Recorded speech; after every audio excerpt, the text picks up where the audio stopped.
like praying tonight. Ain't you got a deacon sitting over here beside me? Ain't you a deacon? Don't you know how to I pray? used to be, Well, but I well, started you- going to the Methodist church. That's all right. No, I'm not doing that. Let's bow our heads for prayer. Maxine's gonna have prayer. Father, we just come before you tonight, God, just thanking you for another day. Thanking you, God, for just to be alive. It's such a blessing, Lord, because so many people are dealing with so many issues and sickness and everything, God. We just ask that you put your touch of love on them tonight. So we thank you, Father. And as we go into this business meeting tonight, God, let us remove ourselves and do what you would have us do for the best of the town of Benson. So we thank you right now in the name of Jesus. Amen. Amen. Let's stand and pledge allegiance to the flag. I pledge allegiance To the flag of the United States of America and to the republic for which it stands, one nation, under God, indivisible, with liberty and justice for all. You may be seated.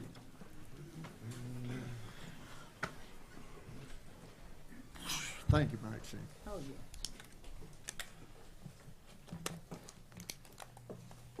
I'll entertain a motion to approve the agenda. I made a motion. All in favor, say aye. Aye. Opposed, no. I'll entertain a motion to approve the consent agenda. I make a motion that we approve the consent agenda. All in favor, say aye. Opposed, no. Now, in the approval of the consent agenda, we have a number of proclamations that we're going to deal with, and we'll do this in public comments. And the first one of the presentation is Proclamation 182-204, First Responders Appreciation Month. And she's going to present that to the American Legion Auxiliary, and then they'll have a little something after that. Okay. Anybody that wants to come and stand with them, they can.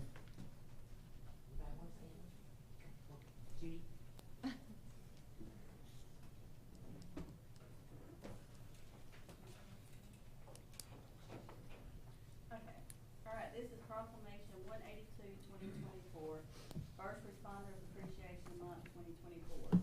Whereas first responders protect and aid the public in the event of emergency, and whereas first responders include 911 operators and dispatchers, law enforcement officers, firefighters, emergency medical services technicians, search and rescue teams, and other roles in the public safety sector, both professional and volunteer. And whereas first responders are our primary and best defense against all emergencies that threaten our communities, and whereas first responders show courage and selfless concern for others as they carry out their duties.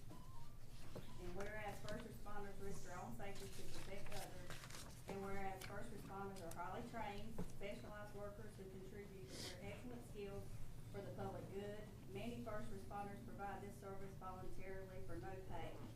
And whereas first responders maintain safety and order in times of crisis, volunteer in our communities and schools, and are a vital part of every North Carolina community.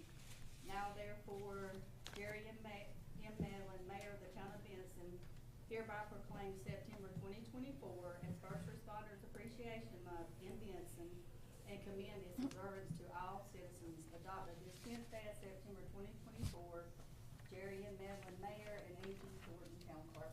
Thank you. Thank you so much. Let's have all the first responders to stand that's in the audience. And please come forward. And all the first responders, EMTs, the police, the fire department, please come forward. And we in the American Legion Auxiliary, American Legion family, just line up in any, because I will, If y'all come right here, they'll be able to see you in the camera. yeah. They didn't pitch you. Okay, well, we can see you in the camera. They didn't have it on you, We'll we do didn't it. have it. They never said. that Go they right there couldn't with hear them. I'm So- with them. So I'm with you- them. I don't know why she's lining them up. Well, the thing is, what I'm saying is, the American Legion Auxiliary and American Legion family appreciates what the law enforcement in Benson maintains for our wonderful town. Because of them, we have the town that we have. And because of them, when crisis or disaster hits, we have the EMTs.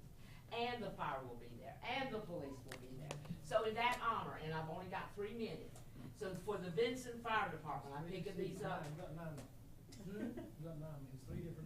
That's right. Tell the mayor that. Okay, Benson Fire Department, for your outstanding service as highly trained, specialized firefighters, you show courage and selfless concern for others as you rapidly respond to fire-related disasters, and tirelessly volunteer as instructors, and generously host community outreach events. You are superstars. In grateful recognition, this 10th day of September 2024, for the Banner Unit 109, American Legion Auxiliary. Thank you so much. Well, thank you so much. We do appreciate you. And in parades and whatever. Yeah, I know it. I will only talk about you behind your back. No, only kidding. Only kidding. I'm only kidding, y'all.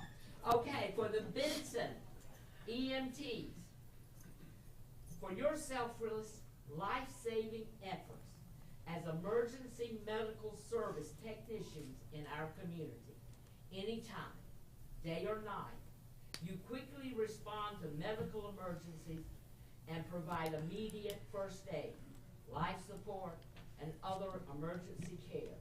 When needed, you prepare patients for transport and safely move them to a hospital.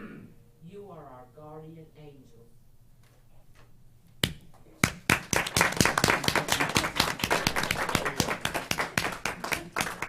And now, for the Benson Fire Department, for the Benson Police Department, who gave me a ticket. But anyway, they did, but they should have.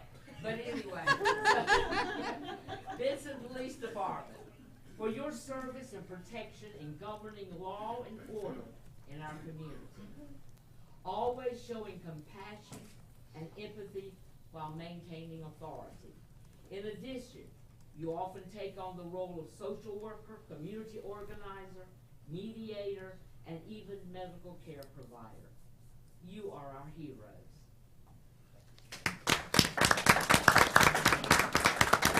And we all thank you, the community thanks you. And with that, I am going to leave the front, and we'll follow by our. Oh, okay. Get in center for a picture. That's it, for a quick picture. And I'm short, so there you go. I used to be taller.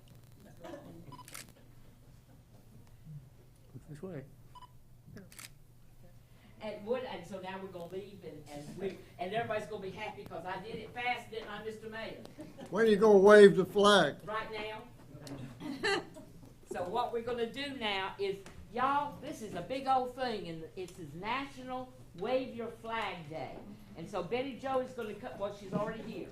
And we want everybody out there waving their flag. And we're gonna put this on a national website. Wave your flags because Benson's a stand-up town. Tell me that we stand for the flag. Tell me that we kneel for those that have passed on, but we stand for the American flag. Benny, oh, y'all, that's so great. That's so great. He's going to make some pictures, and they're going to go on the national website. Thank you all so much. Angie, I'll do this next one. Presentation of Proclamation 183, 224, 75th anniversary of Mule Day. Are you here? She's here. I forgot. Next time, just like this. Came like a bullet. She wasn't here, then she was here. Come out here in front of the phone, so you be in the camera. So the YouTubers Now, can Mule see. Day coming up, it is absolutely fantastic that 75 years have gone by. And having mules every year hasn't been maybe missing. So we're gonna read a proclamation, 183, 224, 75th anniversary of Mule Days. Whereas this year marks the 75th anniversary of Mule Days, and whereas in 1949, Al Smith Jr. and the McClellan brothers started the tradition to recognize the farmers and celebrate Benson's main draft animal, the mule, and whereas Mule Days is held the fourth weekend in September and includes days of activities, celebrations, including a carnival, parade, concerts, rodeo, mule competition, art and crafts, food vendors, dances, and whereas Mule Days draws thousands of people back to Benson every year to celebrate Benson's heritage and community, to enjoy family and friendship. And whereas Mule Days is presented by the Benson Chamber of Commerce, an organization that tirelessly promotes our community throughout the state and beyond. Now therefore, Jerry M. Medlin, Mayor of the Town of Benson, do hereby proclaim the period of September the 26th through September the 29th, 2024 as the 75th anniversary of the founding of Mule Day. Join me in recognizing the long history of this great tradition in our town, adopted this 10th day of September 2024. Jerry M. Medlin, Mayor, Angie Thornton, Town Clerk. Congratulations, and you have a chance to say whatever you want to. Thank you. Thank you, Mayor, and thank you for the town for this. It's hard to believe it's 75 years, but we're excited. It's going to be a great weekend. Pray for some good weather for us. And most of all, appreciate everything the town of Benson does, the employees and the staff and everything they do, because I know it's not an easy job, but thank you very much. Let's give her a great big hand. She deserves it.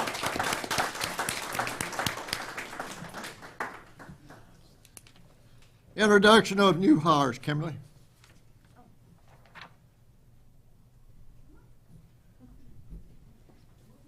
So we are very, very happy to welcome back, because he's been here before, Junior Salvador. He was at wastewater treatment plant. He left, went to a bigger city, got a lot of knowledge under his belt, and then he came back home to Benson. He's been here now a few weeks, 3 weeks. He has, it's like a fire hose a lot of times with the wastewater treatment plant. Y'all know we have a lot going on.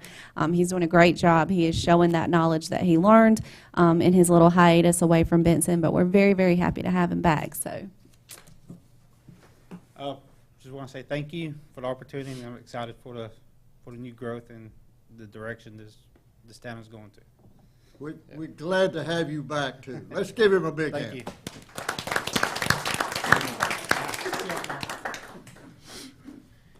Presentation of lead line service inventory. we gotta have public. Oh, Hmm? Got the police? no. It says Withers Ravenel. Oh, I know. I didn't know if you were gonna do public comment first. I was going to do that last. Okay. Anybody that wants to come forward to speak to the town board, come forward now. Read your name and your address. Hello, my name's Howard Babbitt, 56 East William Street, Andrew, North Carolina. We're Carolina Trash and Septic. This is my family, my daughter, my son Alex, daughter Dominique, my other son Blake isn't available tonight, but we're the owners of Carolina Trash and Septic, and want to thank you for the opportunity. We bid on your trash recycling and yard waste proposal for your town. We look forward to hopefully working with you, and I'm going to hand it over to Alex for a moment to let him talk. Hi, my name's Alex Babbitt. My dad and I originally founded it and convinced my brother and sister to come work with us. You know, we're not perfect, but we work hard to, make every community a better place and a cleaner place from when we get there. We service the town of Andrew. Entering our fourth year of the contract. Started the town of Coates 2 years ago, Harnett County school system. as well as a lot of, other individual small contracts. We're not perfect, but we work hard to do a great job the first time. We were excited for the opportunity to bid on your waste services and look forward to, that being reviewed soon. And if, we can ever provide any information or help with anything, we're always here. We stand by our service, and that's why we make ourselves available in public, and, we're neighbors you can count on. You can speak too. I'm Dominique. I'm Alex's little sister. Like you said, it didn't take much convincing to work with them. It's truly been a blessing working with my family, and we take a lot of pride in serving the communities that we live in. It's really special. So Even thanks for working in coming by. trash. Thank you, guys. Anyone else wants to come forward and speak? No one else coming forward to speak. We close the public comment. And now we'll get to whatever this is.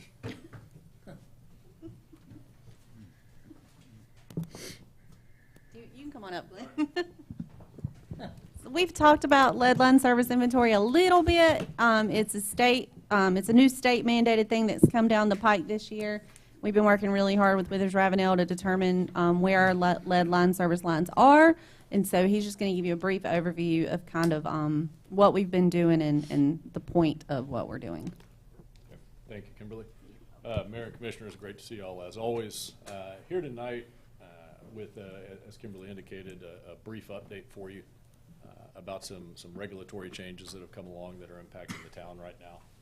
I do not have any action items for you tonight. This is intended to be brief, but informative in nature, and also to set the stage for some conversation and some presentation and reporting content you'll be receiving from town staff and from Withers Ravenel staff in the months moving forward.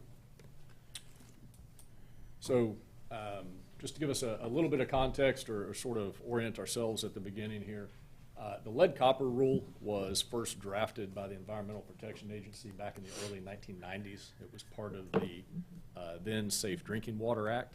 This was really the first time that the government had taken steps to sort of combine all into one concise location or into one regulation, hodgepodge of standards and benchmarks for how public utilities monitor and take steps to reduce the presence of certain components in the drinking water supply, namely lead. It largely went unchanged for several years. Over the years, there were some minor tweaks here and there, mostly reflective of changes and improvements in technology to facilitate better monitoring, better public education, better public outreach, that sort of thing. In late 2020, the EPA released the final draft or a proposed draft of what we're now calling the lead copper rule revisions. And so after about 30 years after its inception, this was the first significant overhaul of this regulation. I think it's safe to say that the changes enacted are sweeping. They impact the vast majority of public water systems in the United States and the vast majority of systems in North Carolina. All told, probably about 2,300 or so. Water systems in North Carolina, including the town of Benson, are now tasked with meeting the compliance milestones and the requirements that go along with this new regulation. So I'll get into a few more specifics here momentarily, but I think really the third bullet point there does a good job of distilling this down into the concept that those original regulations back in the 90s were, again, mostly about monitoring and about goals for reduction. The revisions that we're now tasked with meeting are very much about wholesale elimination of any lead in the drinking water system within a fairly short period of time. We've got about 7 to 10 years right now to meet the ultimate compliance goals that are set forth here.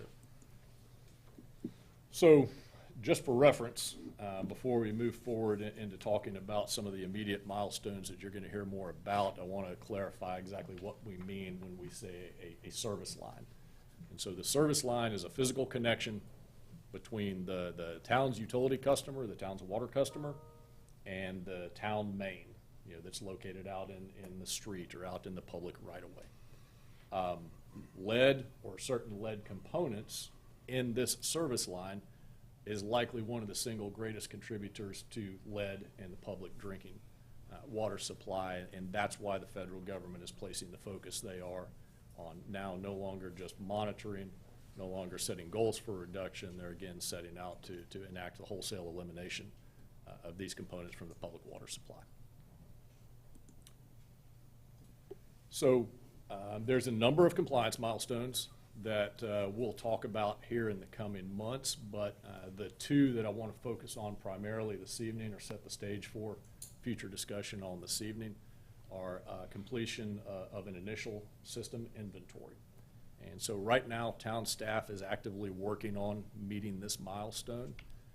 This, as it says here, is all impacted water systems must develop a comprehensive inventory of all service lines in the system. And so this is going a step beyond just knowing physically where your meters are located or where your customers are located.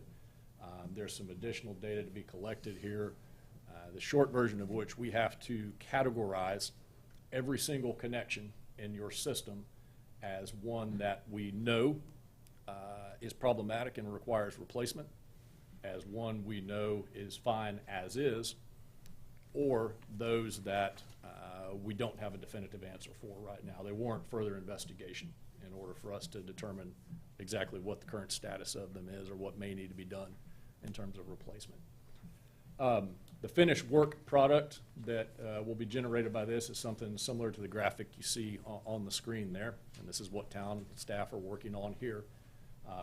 This inventory, when completed, must be publicly available, and so the finished work product will be, again, similar to what you see here, a cloud-based GIS type platform that both town staff and utility customers can go to, access, and see clearly where the town is in terms of completing the inventory milestones, where the town is in terms of definitively identifying everything in their system, and where, when replacement is required, where you are in terms of achieving that. So just talk a little bit about the milestones before us. So as I said, town staff right now, we're working on compiling that baseline inventory. That is due for submission to the state on October 1st. So that's the first milestone that will be before us. The next milestone that falls immediately after that is 30 days later, there's a public notification requirement to be met. And so the state and the EPA are very good about providing templates for all of these documents. We're happy to assist town staff with generating those as need be. But 30 days after your initial inventory is submitted, there will be some content that goes out on the town's website via social media, that sort of thing. There's also a requirement that you make connection-specific or customer-specific notifications based on the status of their service line. And so again, as we get a little later into the year, we'll talk more about what the initial inventory looks like and what will go into making those initial customer notifications. But that's definitely something that town staff will be working on to complete before the end of the year. I won't go into great detail about a number of the other milestones here. There's obviously, as I mentioned, timelines for when we have to have wholesale replacement complete. There's other additional milestones that go along with in terms of some enhanced public education, public outreach, enhanced site-specific monitoring.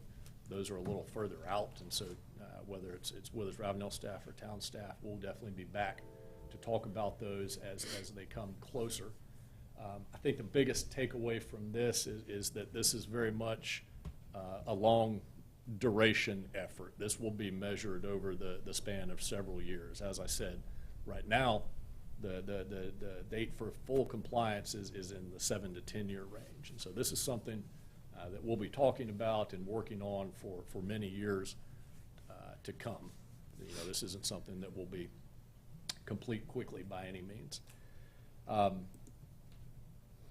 Lastly, just talk a little bit about the funding that's available to assist in this, because as I said, this is a significant undertaking for all systems, including the town of Benson. So The federal government has made an initial commitment, I'll say a significant commitment, to seeing that this regulation is carried out as intended. So the IIJA, or the Bipartisan Infrastructure Law, as it's known, made an initial commitment from the federal government of about $15 billion to be allocated over 5 years towards completing some of the initial milestones, the system inventories, and starting to prioritize and undertake necessary line replacements. That money is almost in its entirety being administered at the state level through state revolving funds. So for us, that's the North Carolina Division of Water Infrastructure. They're the ones that are administering this through their regular funding programs. They have, because of the tight timelines involved in this and the likely large sum of money that the federal government is allocating towards it, DWI has made some changes to their typical twice yearly application cycle. Right now, they're accepting funding applications for this work on a rolling basis, averaging, I think, about every 60 to 90 days. So since its inception here about a year ago now, I believe Division of Water Infrastructure, through the April round, had awarded roughly $75 million to assist systems in North Carolina start down this path. The town of Benson is a recipient of some of that funding. Your initial funding award was $250,000. And so that's part of what is furthering the work that town staff is doing right now to start to meet some of these initial compliance milestones. So as I said, I wanted to be brief tonight, and if nothing more, just set the stage for some of the coming discussion that we'll have and some of the coming reporting that you'll be hearing from town staff on this. This is basically everything I had for you in terms of prepared content tonight, but I'm happy to hit pause there and entertain any questions you may have. Is the $250,000 that we have received, is that for the engineer work to be done on these lead lines? It can be utilized for a variety of different things. Right now, for the initial compliance milestones, town staff are electing to complete that work largely in-house. We're available and ready to assist in that if need be. I think right now the intent is for us, as your consulting engineer in the matter, to probably help out a little further down the line when it comes time to do some of the necessary field locates. Like I said, we know we'll end up with a batch of connections that fall in that we just don't know category right now. And those are the ones that will require some additional investigation, likely some inspection in the field. I think that's most likely where you see our staff engaged. But to answer your question, yes, the initial funding award. We receive this fund and it goes into a fund that's designated for nothing but this. Correct. But we don't have the money yet. That's what I was asking. I know, that's We've been awarded. We've been awarded the money, but we do not have the money yet. Well, then we can't spend the money that we don't have. It's a reimbursement. Reimbursement. Yes. Is there more to come after that? There's ample opportunity to apply for more. Because like phase 3 and 4, water line project, because this is going water services, right? This is just service This is lines. Yeah, this is just services, Yeah. but Just from the main to with the phase home. like 3, We got Wally Nichols money for that, okay. yeah. But Got can 900. we apply that to, like 3 and 4? That's what we got $994,000 awarded. They did a check presentation here, Yeah, but I don't think 3. but that was for phases 3 and 4 So of the water line replacements. this Or money, what we could get out of that money. Yeah, for the I'd water probably line say it's probably replacements. more. this Maybe. money and this particular effort falls outside of anything that you see in your current capital planning or anything we've talked about previously in some of the asset management planning documents that we've prepared. Again, this is being driven by the federal government. Yeah. They're the ones that are allocating funding specifically for this initiative. And so those other earmarked funds or other SRF type funds that we might be able to go out and pursue on a project specific just basis didn't want don't to- apply here. Like us have to go out there and replace water services and then turn around and then we're going through there 2 years down the road because we got 7 years to do this or Sure. and we're doing the water line project when we can do it all at one time. Understood, and to the degree that's possible, once we understand Right. the magnitude of service line replacements before Yeah. the town, we'll be in a better position to try to prioritize those or take a corridor first approach to it. Because I imagine none of them should fall under phase 1 and 2 that was done on the water project, because they replaced all the water services. Well, help me. Sure. It's service lines. So this is the lines from the meter to the house, which we typically do not. That's customers only. Exactly. He's saying this is a very new territory that we're landing in, because we don't ever go past the meter on the customer side. And all the meters has got check valves. Correct, and because we're being so tentative is because the government hasn't said, once we determine where there may be lead, they haven't even given us clarification on what we're supposed to be responsible for helping fix, where any of the proposed funding would go, if it's an us job, if it's something Their we help job. the customers with. So that's why this first initial hit is simply to figure out where we think there is lead in the water system on the service line part. Right. And once we get the it is, it isn't, we're not sure, that's when Glenn is talking about we will help figure out the exact locations. And after that, we are kind of at the mercy of The state. the government at this point for But what then they you run decide. into an issue with private property. Exactly. Which is, so about a year ago, we started these conversations, and we sat, I don't remember Ray, myself, and Jeremy sat on a call that the state was doing, and that was like our very first, like, we don't ever go on the customer side. Like, we make it a point to tell people, we're not responsible for your side of the meter.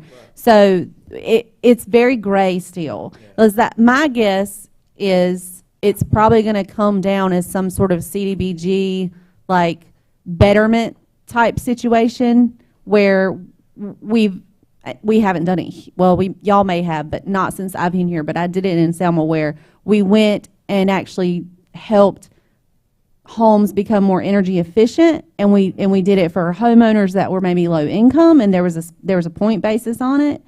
I would imagine that's probably how it's going to come down, is you help based on a point system of if they're low income. But again, it's very gray. We don't know yet because that's been my holdup this whole time, is we're not responsible for that side of the meter. So, How many and years has it been since you were even allowed to run lead to a house? Great question. So the federal government took steps to prohibit the use of lead goosenecks, pigtails, meter connectors, et cetera, in the mid-'80s. So when it comes time to inventory your system, that's the first place to look, right? Everything we know that's new construction or construction post about 1986, right away, we can assume that's likely not a problematic connection, Now, right? the town of Benson on air main lines, and I know this doesn't cover it, but we don't have any lead lines coming in, do we, that we know of? I So don't believe. That is a question we Yeah. defer to Ray Adams, because he is wholeheartedly the subject matter expert on this. Same with I the, think like we the can agree. service lines, is Yeah. majority of them's copper. Yeah, When they soldered them, the solder had a high content of lead in it. That's your issue. I think what we're saying here tonight, that, or has been said here, is that we're getting the warning Yes. that something's coming. And we ought to be working with our House of Representatives before he gets going, because he's putting in some requests for 2025 now, and he's getting approved. So let's take a shot at that and see what we can do to get some money ahead of time. So again, I'll stress, this is very much a long-term effort, right? This initial inventory is due here in a few weeks. 250,000 will clean out 2 dishes.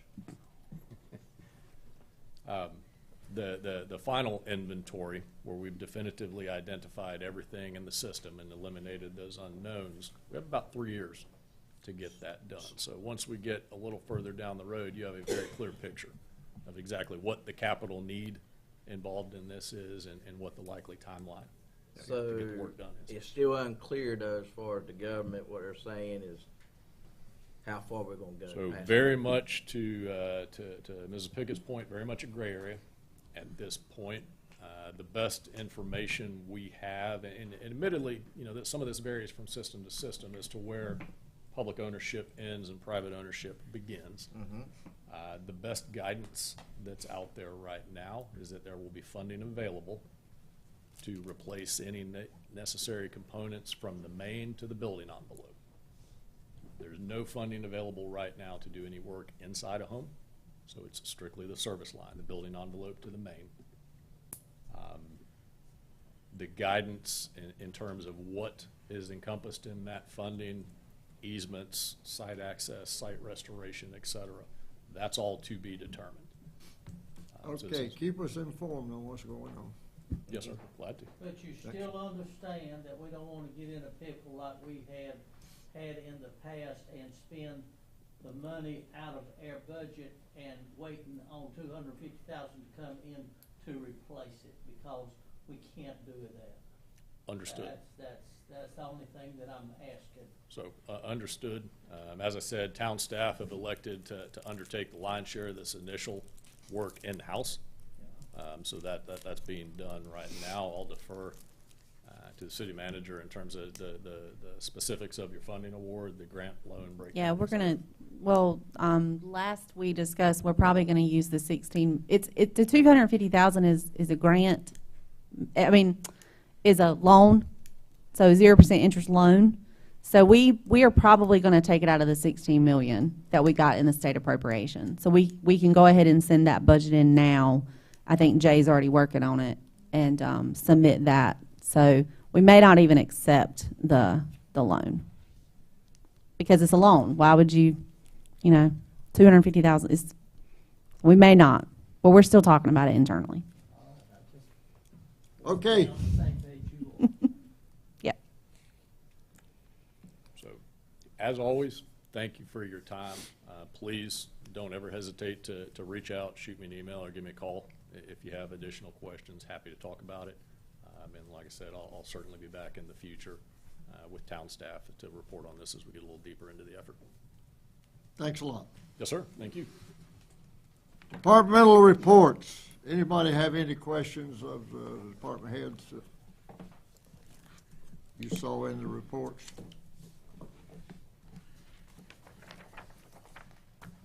No questions, so we're going to go into public hearing.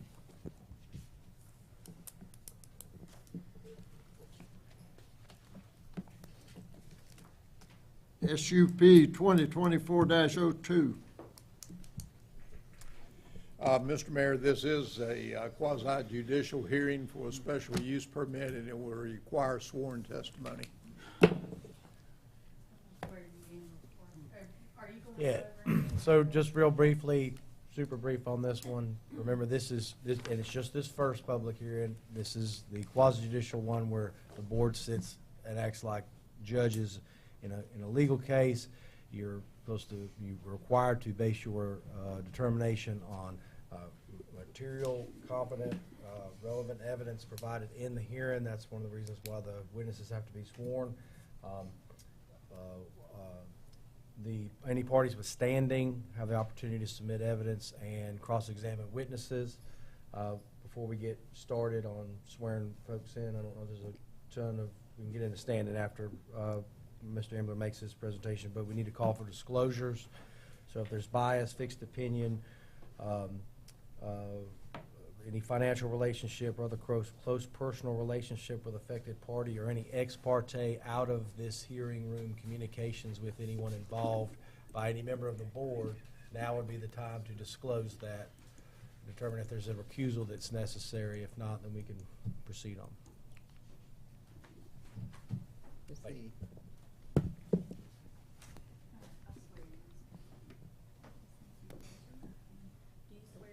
Do you swear to tell the truth, the whole truth, and nothing but the truth, so help you God? I do. Okay, and state your name for the record. My name is Paul Wemler. I'm the interim planning director for the town of Benson. Under consideration is special use permit 2024-02 for Bad Beard Inc. The owner of the property is Anthony's Pizza LLC. The project area is about approximately 1/4 of an acre. It is currently zoned B2 business. The planning board reviewed and made recommendation to the town council on September the 3rd, and it's being heard by you tonight with your action also tonight.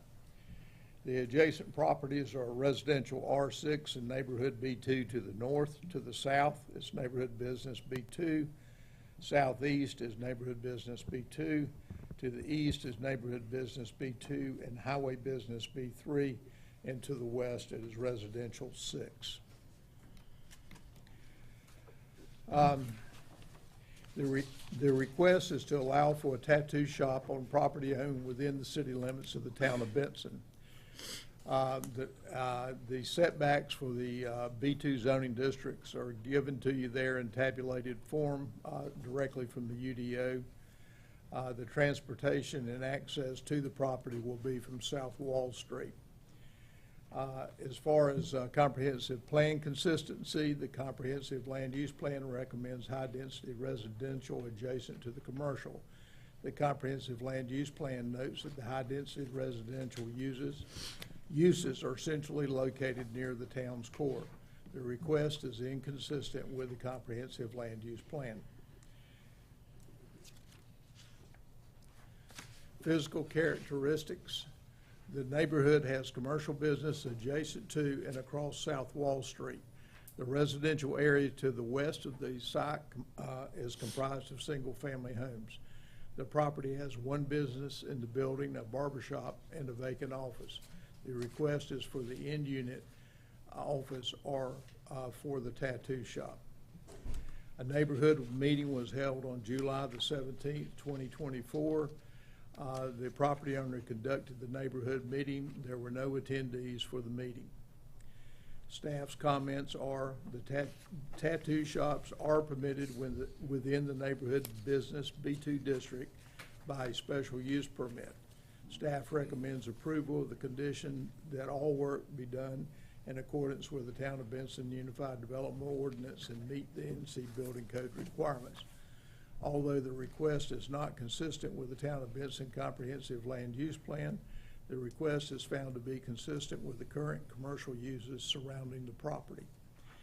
The Planning Board's recommendation at their meeting on September the 3rd, the Planning Board voted to adopt case number SUP 2024-02 to allow for a tattoo shop to be located on the property.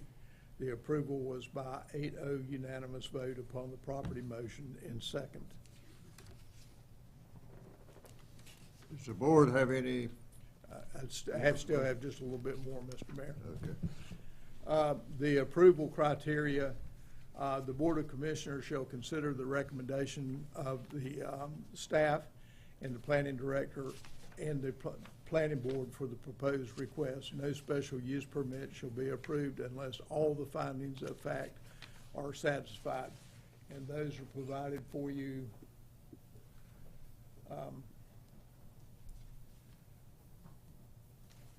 these are the conditions which you must consider in your finding of fact. And I will read those if you want me to, or I need to read them to get them on the record. No, but I would suggest that you make a motion to enter the staff report, application, any other materials into your record before, at the appropriate time, Mr. Emerson. I'll entertain a motion to enter the message. I made a motion. All in favor say aye. Opposed, no.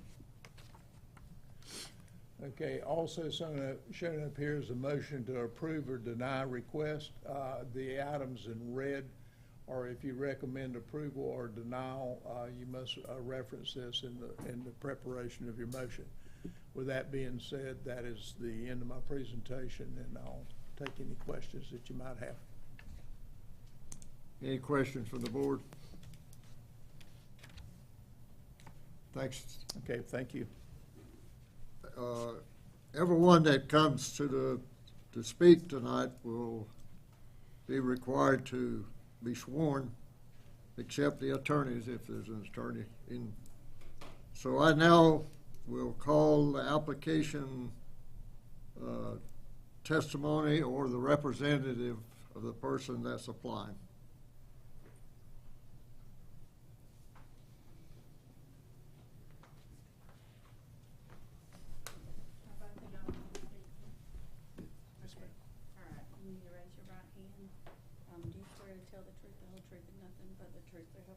I do. Okay, and go ahead and state your name for the record and address, and then we'll swear you in. Okay. Brandon Williams, my address is 5610 Benson Hardy Road. All right. Raise your right hand. Do you swear to tell the truth, the whole truth, and nothing but the truth, so help you God? Okay, and state your name and address. Hi, my name is Travis Beard, 159 Redwood Drive, Clayton, North Carolina. Can I give you? Mind if we pass out a little presentation? Yeah, you can submit. Thank you. I would just suggest you ask the board to enter that into the record once you're done presenting it. Okay. Will do. Thank you.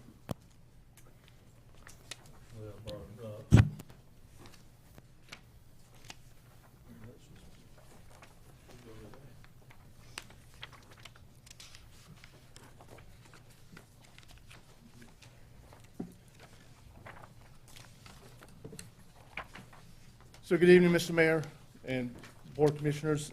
Just want to thank you guys for the time to get up here and come before you, just to give you a little information, a little history on Bad Beard Inc., how it evolved, where we're going to be located, and some things that we want to do to give back to the community. In this presentation, you'll see just the general information on Travis Beard, who is the owner and the artist who will be performing all the tattoos. You can read all the, how we got here today, I'll say, on some of his life experiences, and the opportunity that is in front of him today is, it's not only just a business that you guys are hopefully going to approve, but it's his dream, it's his compassion, it's what he loves to do, it's what his release is, it's what has guided him to the direction that he's headed now in life. And we just would hope that you would consider that when you make your decision, that this is not only a license, but it is his dream.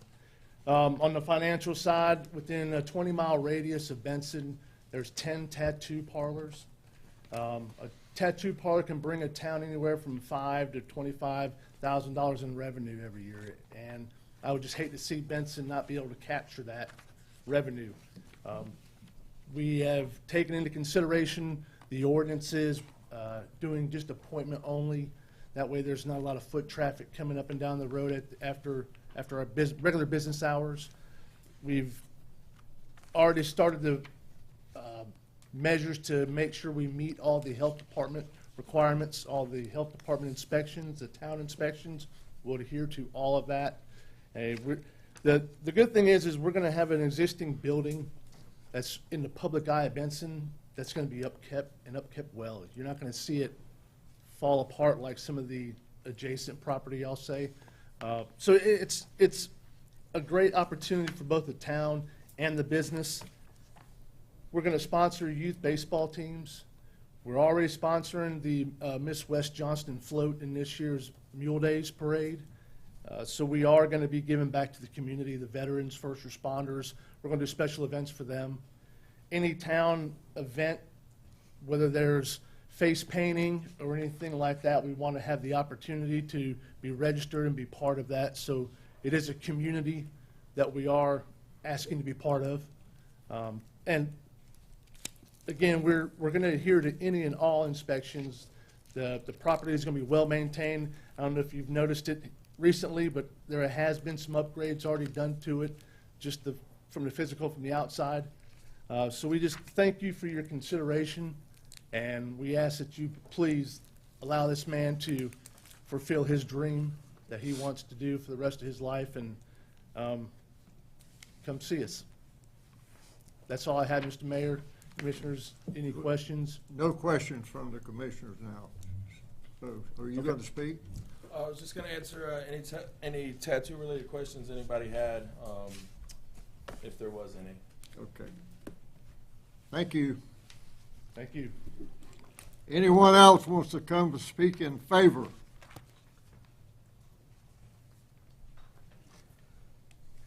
Anyone else want to come speak in favor?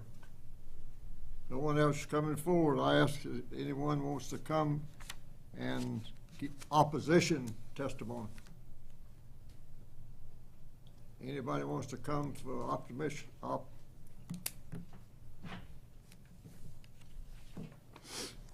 Nobody coming, we close.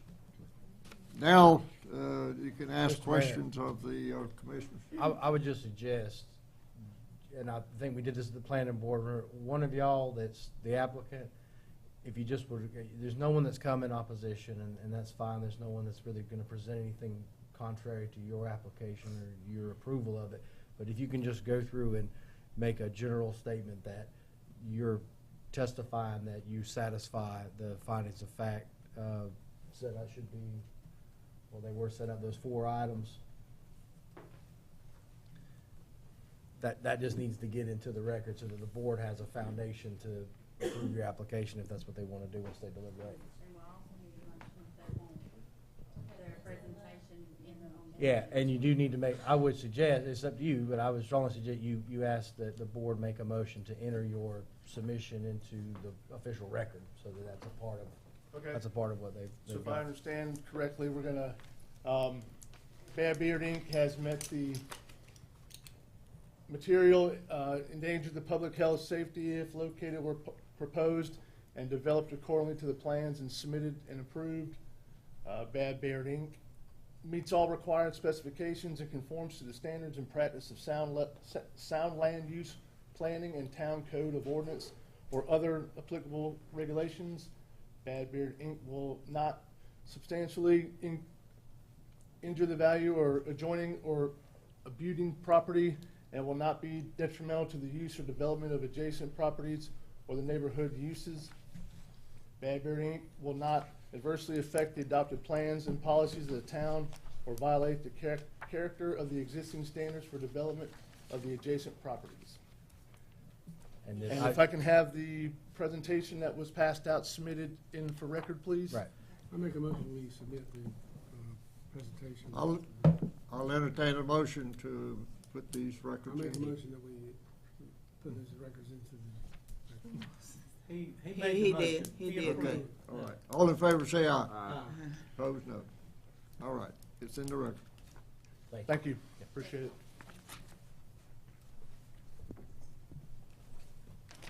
Commissioners have any questions? I do. Okay.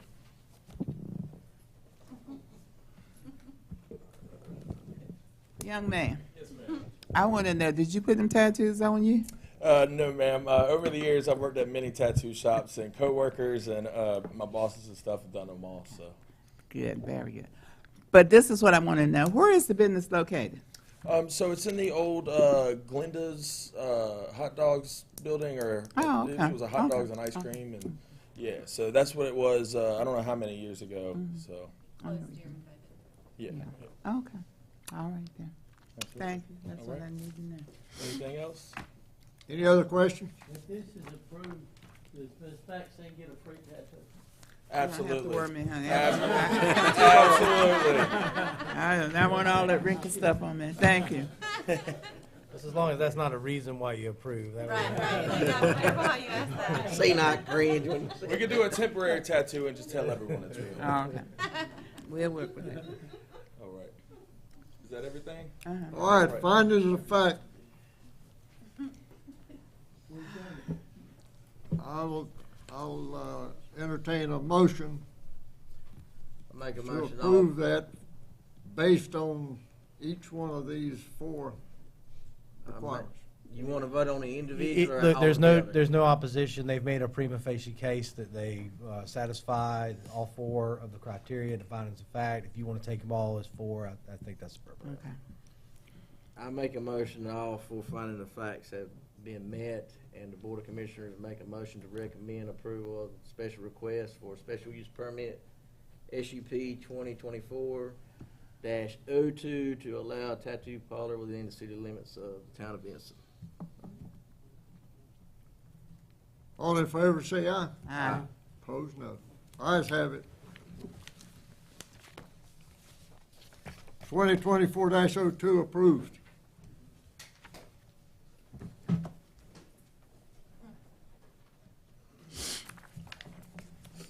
All right, let's move on. Okay. Text 2024-01.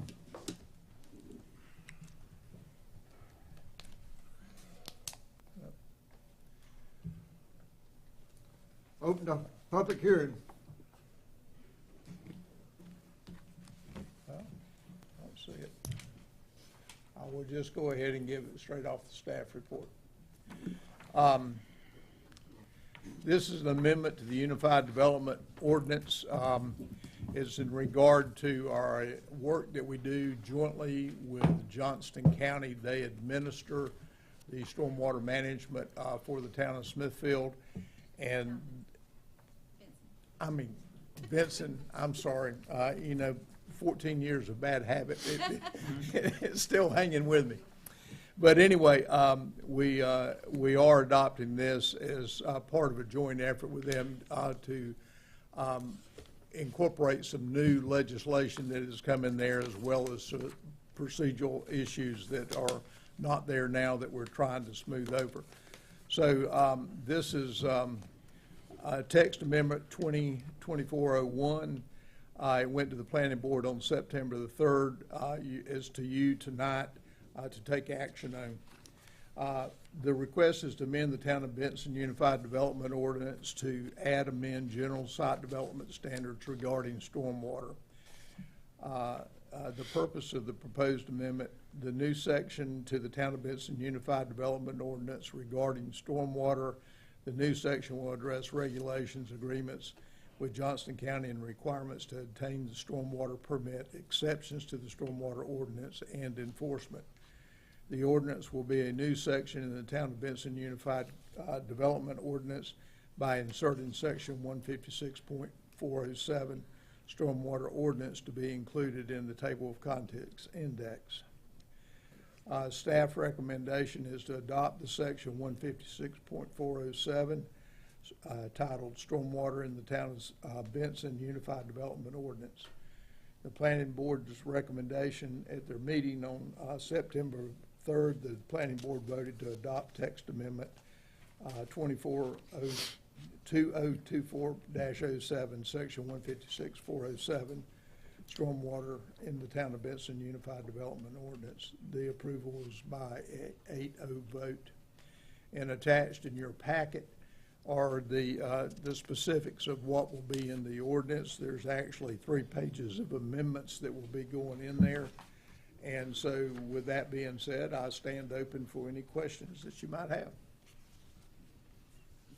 Anybody have any questions?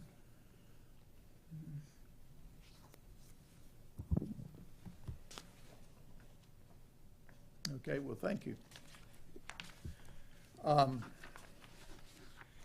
Since we don't have the slide up there, I can't, the criteria for doing this, can you help me out here, Mr. Attorney? Is this another project?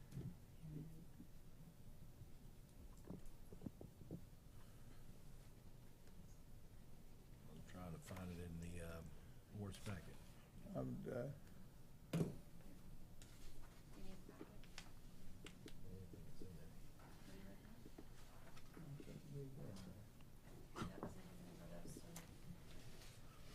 It's not in there. So, No, Tyler was saying she didn't have it in there. I have it in my office from the planning board, if that will help any, but Oh, I have the planning board. You have planning board stuff?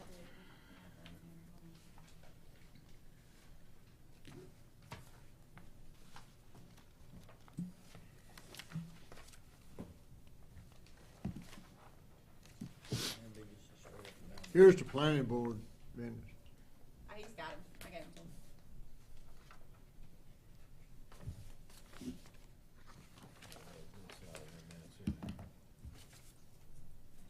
Yep. Okay.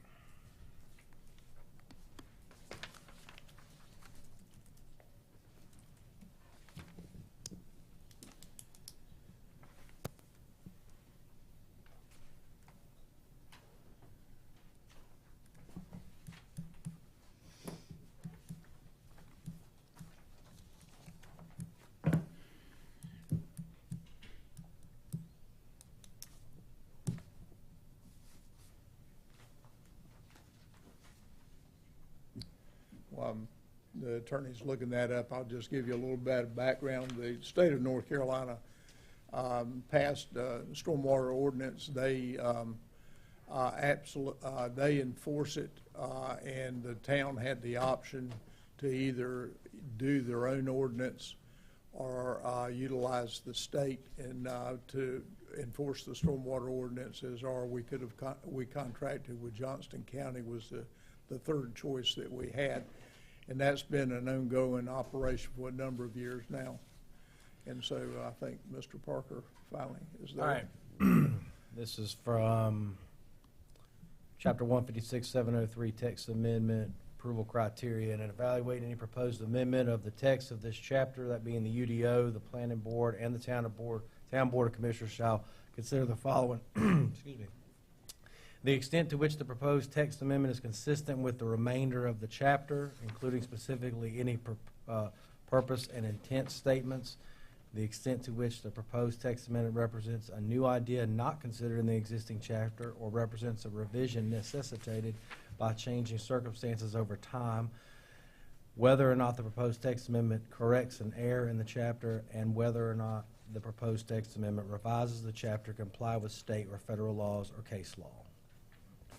In deciding whether to adopt a proposed text amendment to this chapter, the central issue before the Town Board of Commissioners is whether the proposed amendment advances the public health, safety, and welfare and is consistent with the adopted plans and policies of the town and the specific intent of the chapter. And I'm gonna have to walk it around, but if you want to read it, it's more of a visual learner. So that's the motion. You find all of those findings and make a motion to approve, or not if you do not. All right, somebody make a motion to approve or. So I do what now? Tell So me. you could, if you're seeking to approve it, I would suggest you motion that all the approval criteria in section H Has been met. of 156-703 are satisfied, and that you recommend approval. Okay, I agree to all those things, and I recommend we approve. All in favor, say aye. Opposed, no. All right.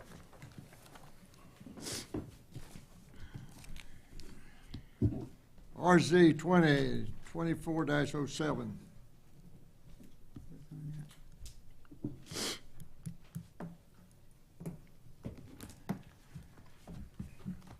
Come forward, Paul.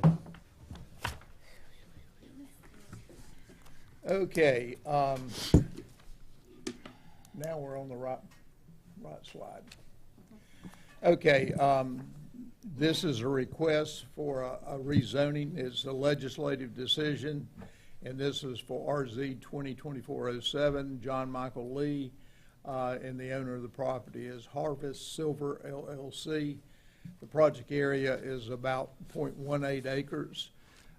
Its current zoning is B2. The proposed zoning is highway business B3. Might I add, this is where Rockside Tire is currently operating out of. And Rockside Tire, this will bring the actual zoning in compliance with the use of the property. It should have been B3 based on the UDO when Rockside Tire went in there. The planning board on September the 3rd took this into consideration, and it's for you tonight to hear the testimony and take action on it. The adjacent land uses to the north is highway business B3 and central business B1. To the south, it is neighborhood business B2 and R6 residential. To the east, it's neighborhood business B2 and highway business B3. And to the west, it's residential 6. The requested summary is to rezone the parcel located at 107 South Wall Street with neighborhood business B2 to highway business B3 located within the city limits. Here you have an aerial view of the property, and it's a small lot. It's basically 100% impervious. It's pavement, and it was an old service station that's being converted over the years. And currently, as I said, it's with Rockside Tire.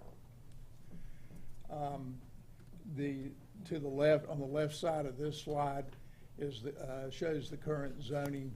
And the land use map there shows the future land use, which is town center. That's the blue area that you see on the map.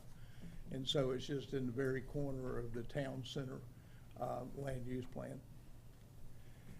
These are what can normally be expected in the Highway B3 district. The B2 district is a neighborhood business district. This is a B3, which is more or less a highway business district. And these are some of the uses that you could normally see in this district. The rezoning approval criteria that you must take into consideration for this is listed here. But what I like to do is go a little bit more into the report, staff report. And the transportation and access for the property will be off of South Wall Street primarily. It's an NCDOT maintained roadway, and also West Parish Drive, which is a Town of Benson maintained road. The comprehensive land use plan recommends town center. The request is consistent with the adopted comprehensive plan land use.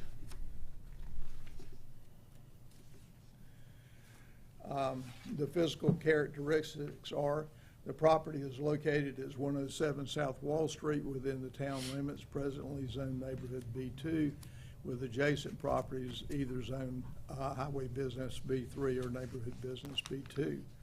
A neighborhood meeting was held on August the 19th by Mr. John Lee, the property owner, and he conducted the neighborhood meeting. There were no attendees at the meeting.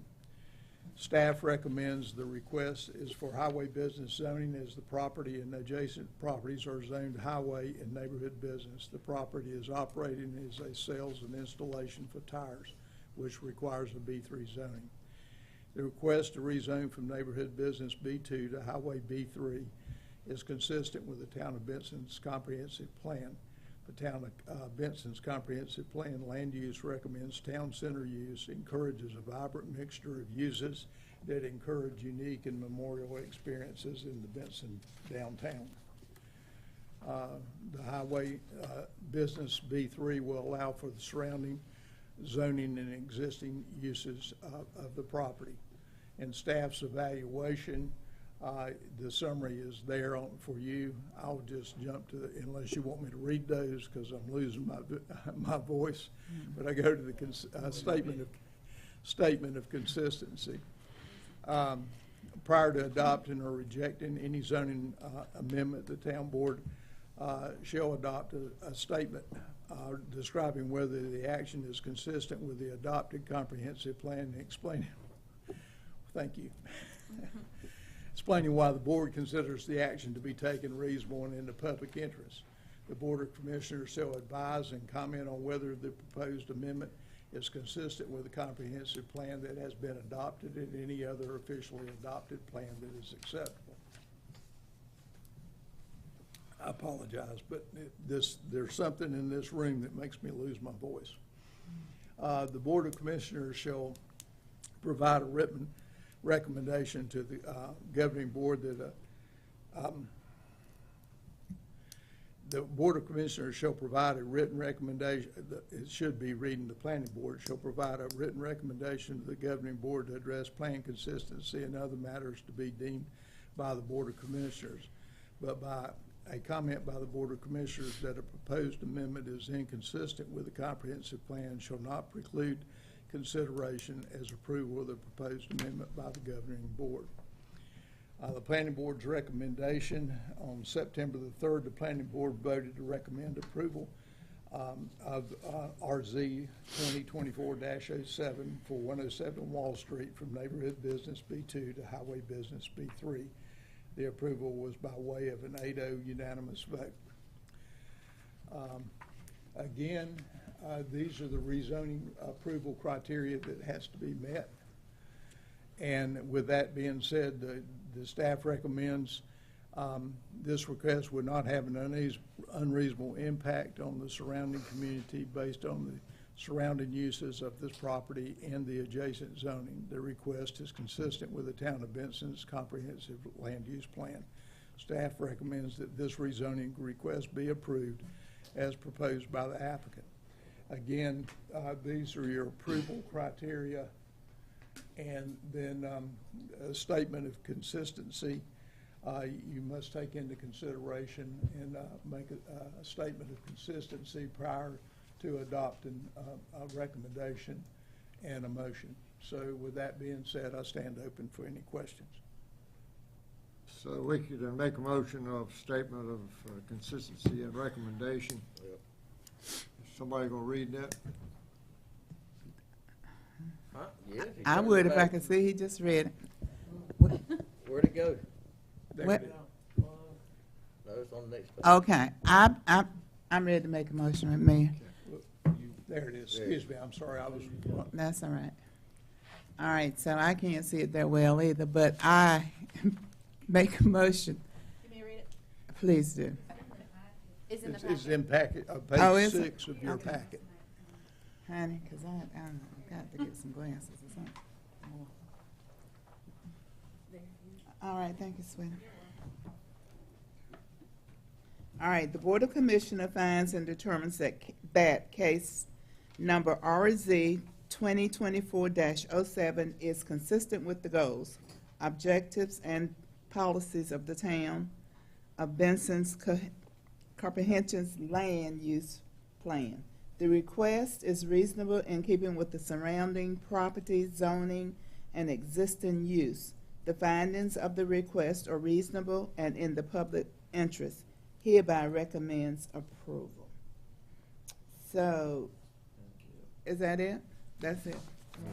All in favor, say aye. You- Okay. Yeah, I'd keep The reading. Board of That's your Commissioners motion. adopts a statement of consistency and finds and determines that case number RZ 2024-07 is consistent with the goals, objectives, and policies of the town of Benson Comprehensive Land Use Plan, and the request is reasonable and in the public's interest. Therefore, I make a motion that we recommend the following. My motion is on the floor. All in favor, say aye. Opposed, no.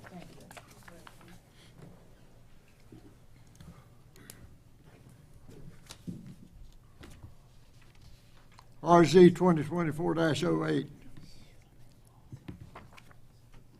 Blake Denning.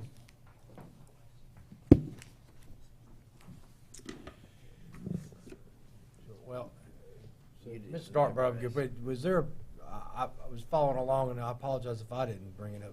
Did Mr. Mayor, did you open the public hearing on that one? It's easy enough, I think, to go back and conduct the public hearing. It's a motion we've got to go through, though. And I reckon we have to do it on each one, don't we? Each one of these is public hearings. Okay, let's go back up and for the record, we are, the planning board staff report on RZ 2024-08, we opened the public hearing. Let's go back to 07. Go back. Yeah, 07, I mean. Yeah, what about the text amendment? Was there a public hearing held on that? Yeah, Okay. I did that. Okay.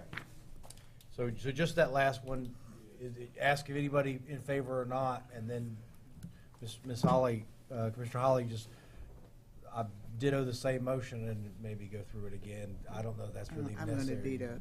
But you do need to have you don't need to read all that again. It's already in the record, Okay. but. All in favor, say aye. Well, you gotta have the public hearing, Mayor. Anyone for or against? Public, Oh, okay. just ask, open the public hearing and see if anybody wants. John Michael just left, and I guarantee you he's for it, so I'll be for him. And no one has to speak. This is a legislative matter. This is not a quasi-judicial matter where there has to be evidence submitted, like with the gentleman with the tattoo parlor, and I made him come back up here and go through those motions. So no one comes up and says anything. You just have to offer it up on the record that there was a public hearing opportunity if anyone wanted to speak.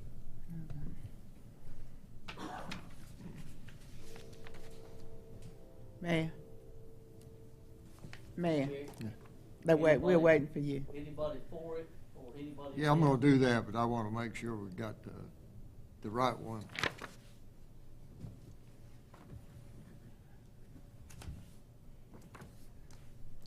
RZ 2024-07, Anybody want to come forward and speak in favor? Anyone want to come forward and speak in favor? Anyone want to come forward as opposed?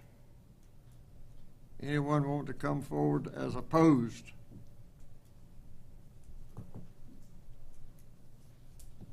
I make a motion, we close parking for it. What I would do now, just for abundance of caution and the clarity of the record, is just renew that same motion and vote again. Okay.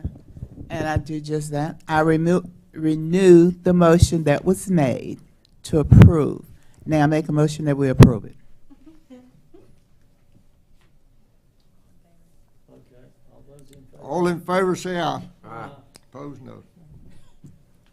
All right. Thank you, Mr. Dart. RZ 2024-08. We open the public hearing. Okay. This is, the subject is RZ 2024-08 for 304 South Market Street. It's a rezoning request. It is a legislative action. The applicant is Blake Denning. The owner of the property is Market Street Mini Storage Partnership. The project area is about 3/10 of an acre. The current zoning is light industrial. The proposed zoning is highway business B3. The planning board met on September the 3rd this year and made a recommendation to the town council. You're receiving the presentation tonight and asked to take action on it. The adjacent zoning and land uses: to the north, it's neighborhood business B2. To the south, it's industrial, light industrial. To the east, it's neighborhood business B2 and highway business B3. And to the west, it's light industrial and neighborhood business B2. The request is to rezone 3/10 of an acre located at 304 South Market Street from light industrial to highway business B3. It's within the town limits. This is a graphic showing where the property is located. It's right there where it says site. No, that's not right. I'm on the wrong one.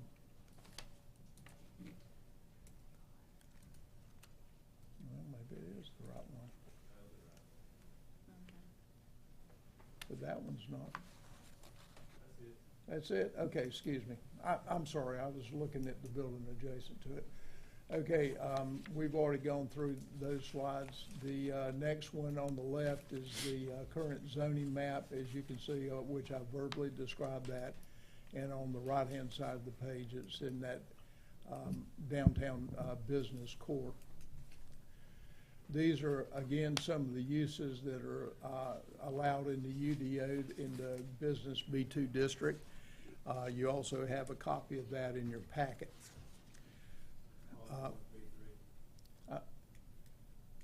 I'm sorry, it's supposed to be B3. Yes, it is. I'm sorry.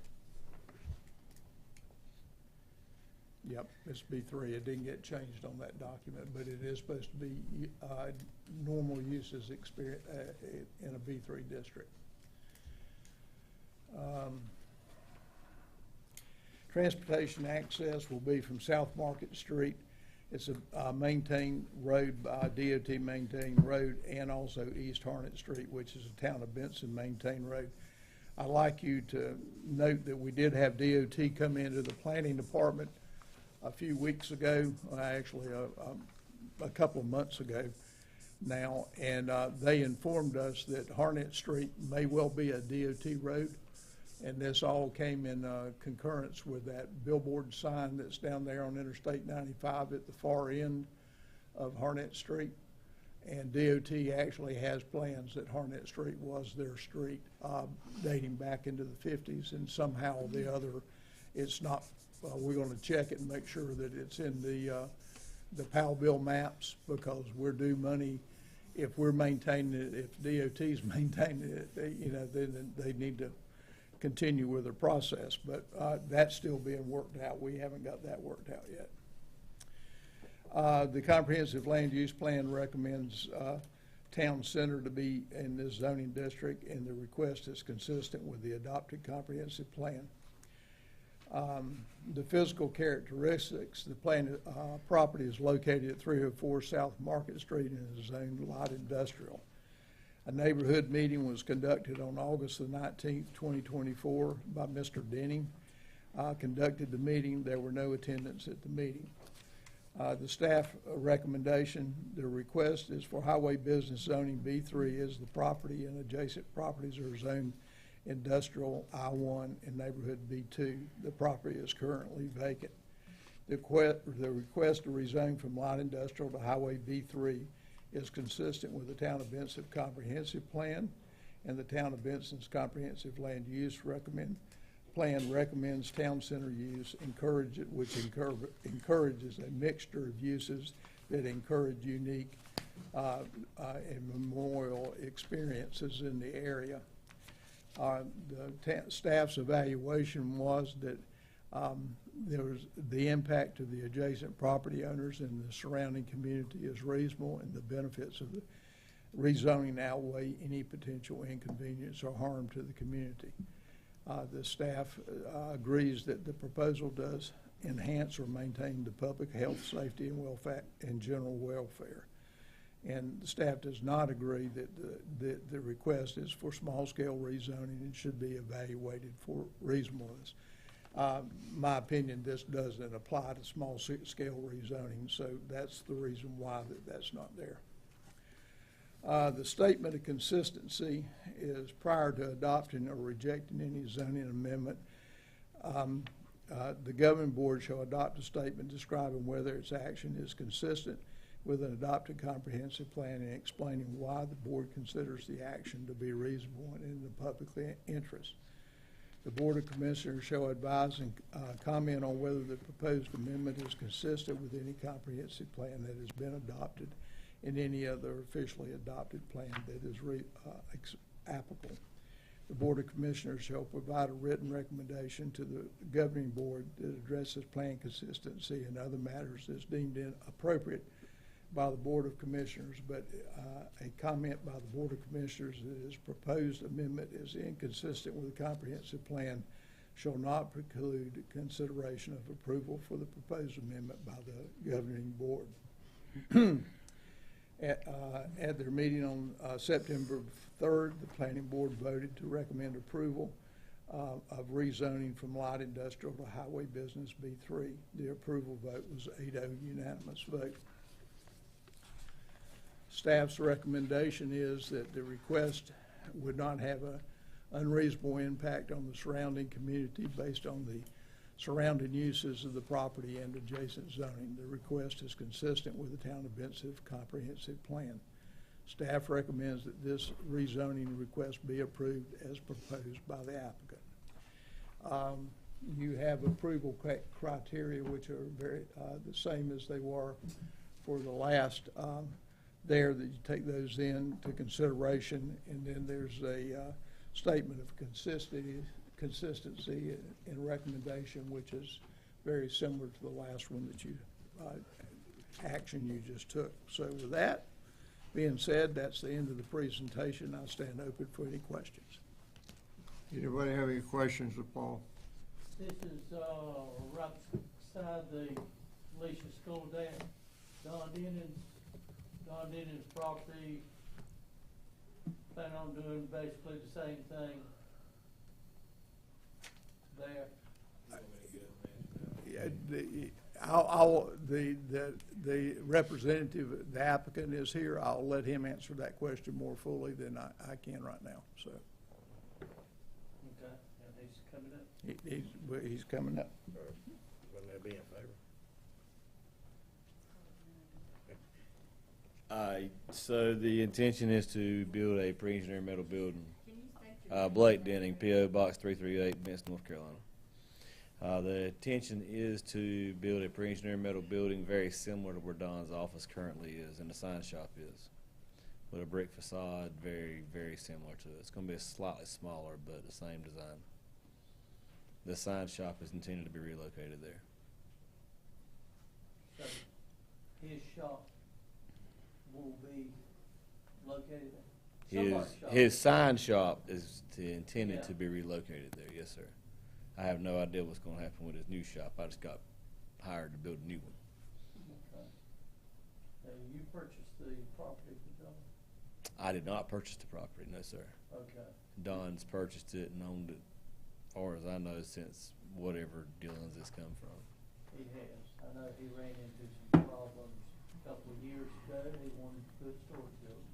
And He the did. setbacks were too far back and he was gonna lose too much. Yes, sir. I was just wondering the difference in you coming in, but this is totally different. Yes, sir. We're going to do a pre-engineered metal building. Like I said, it's very, very similar to his building that's adjacent to the post office now. Uh-huh. He's going to build that there. Good deal. Any more questions? Eight vacant lots. No. It should drive tax revenue. No. Any questions? Thanks a lot. Thank you. Anyone else want to come to speak in favor? No one coming forward. Anybody want to come and speak opposed? Anyone want to come and speak opposed? Well, nobody showed. We closed the public hearing. And what's the wishes of the board? I want to make a motion that the Board of Commissioners finds and determines the case number RZ 2024-08 is consistent with the goals, objectives, and policies of the town of Benson, comprehensive land use plan. The request is reasonable in keeping with the surrounding properties, and the findings of the request are reasonable in the public interest, hereby recommending approval. The Board of Commissioners adopts the statement of consistency and finds and determines that case number RZ 2024-08 is consistent with the goals, objectives, and policies of the town of Benson's comprehensive land use plan, and the request is reasonable and in the public interest, hereby recommending approval.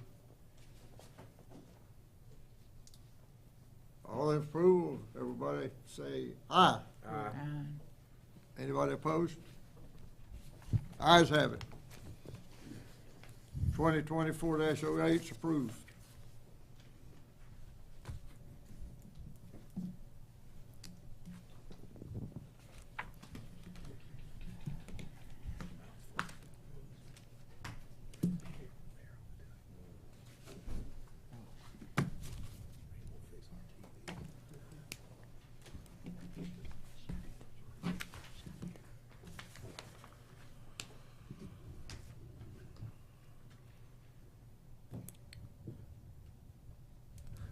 Receive public input on MS4 Stormwater Management Program and annual permit, Ken. So we do not, we do not need a motion on this. We noticed the public twice prior to this meeting in the newspaper, and we've had no one come to ask questions about the MS4 permit, but to just reiterate, we're under the state, we have an MS4 for stormwater, and we have to do an annual permit, and then we have different things throughout the year, benchmarks that we have to set and meet. One of our benchmarks is education. We do that by doing Creek Week and having some events that go on at the library that Derek has gotten involved in, which we're very thankful for. We also have had QUEP come out to some of the events that happen in the Grove, and they've showed kids about don't pollute and pick up your trash because it lands in the stream. And so another part of what we have to check off is allowing the public to make a comment on the plan. So I don't anticipate anybody's here for that, but we do need to have a public hearing. So open it up, ask if anybody has any questions, and then you can close it. Old business. Oh, no, you got to open the public hearing. Huh? You have a to, public hearing. you do, yeah. You have to just open it and see if anybody has any questions. Okay. We opened the public hearing on receive public input on MS4. Anybody have any comments?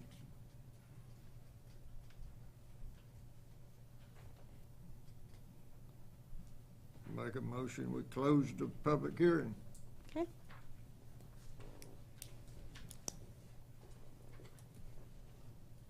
business, consider approval of MOU. So I've sent out the MOU to everyone a couple weeks ago for y'all to review. Dr. Rayner had one question. I went back. We clarified. So the MOU, in all intents and purposes, is ready for the board to sign. Along with this, we need to determine whom from the board is going to sit on the Alliance Board and whom from the community is going to sit on the Alliance Board. The mayor and I already have ex officio positions on the board, and we will, after approval of the MOU for the Alliance, we will start attending those meetings next Tuesday. They are the third Tuesday of every month, starting at 6, and they rotate locations. So next, we meet Tuesday in 4 Oaks, and then I anticipate the following month in Dunn, and then the following month we'll probably meet here in Benson. So everything that was requested is in the agreement. I'll let Ike just make, for y'all's, he's reviewed it. So if y'all, go ahead. Does anybody have any questions about it for me? I've only got really 2 comments, just one thing to point out, and that's in section 8.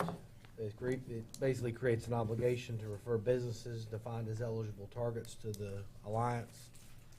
That's not this is not a statement of an issue. If there was a problem with that language, then I would have brought it up. It's just something to point out to you.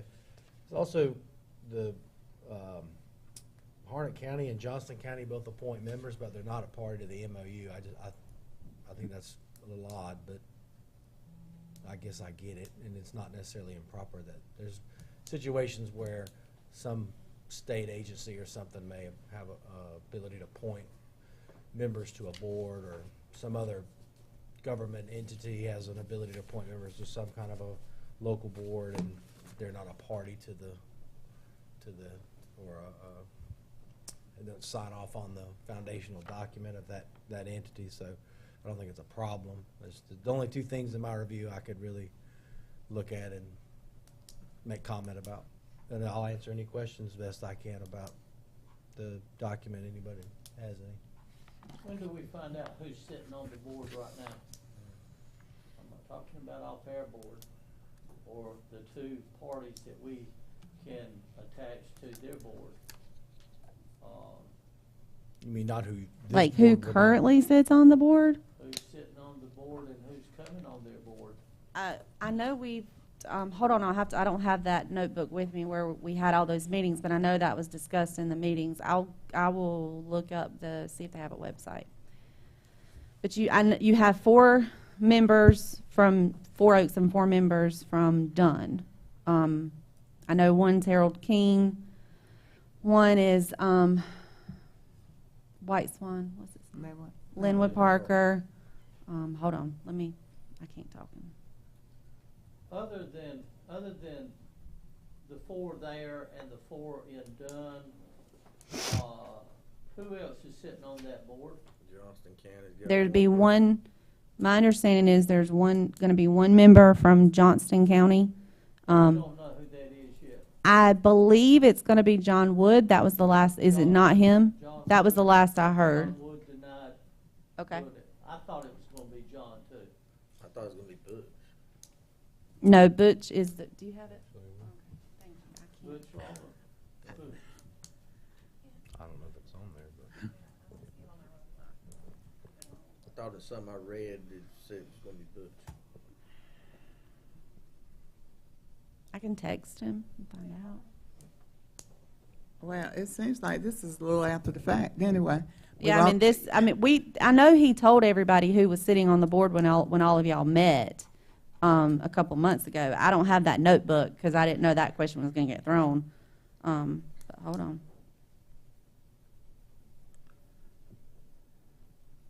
I was wondering who is being appointed from Johnston County. I'm not sure. Okay. I know basically who's on the board from Dunn and who's on the board from 4 Oaks. I was wondering the other ones in our surrounding areas that were coming in. I just Like I said, texted I him. thought John Wood was gonna do it, but John told me, he was not. He had thought about it and decided he was passing that up. This is old. This is from the JOCO report from 2021. I don't know if their board changed over since then. It hasn't, it shouldn't have. So, But it don't have, 2021 ain't gonna have a Johnston County and Harnett County member. That's right. Right, That's it- who that's really Yeah. who I was looking for, if they had somebody appointed yet for that. Dr. We Dave, can, hey, that's fine. Dr. We can go ahead and do it. To my knowledge, there's not been, but I can follow up. It's not gonna affect. I mean, our- it shouldn't affect y'all's decision, but it's because not on their we have- website. That's fine.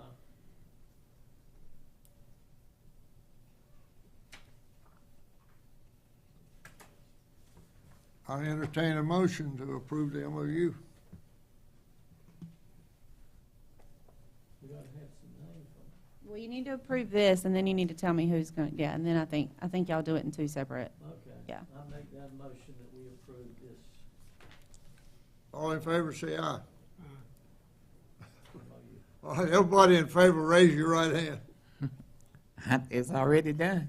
I don't know why I'm approving it now.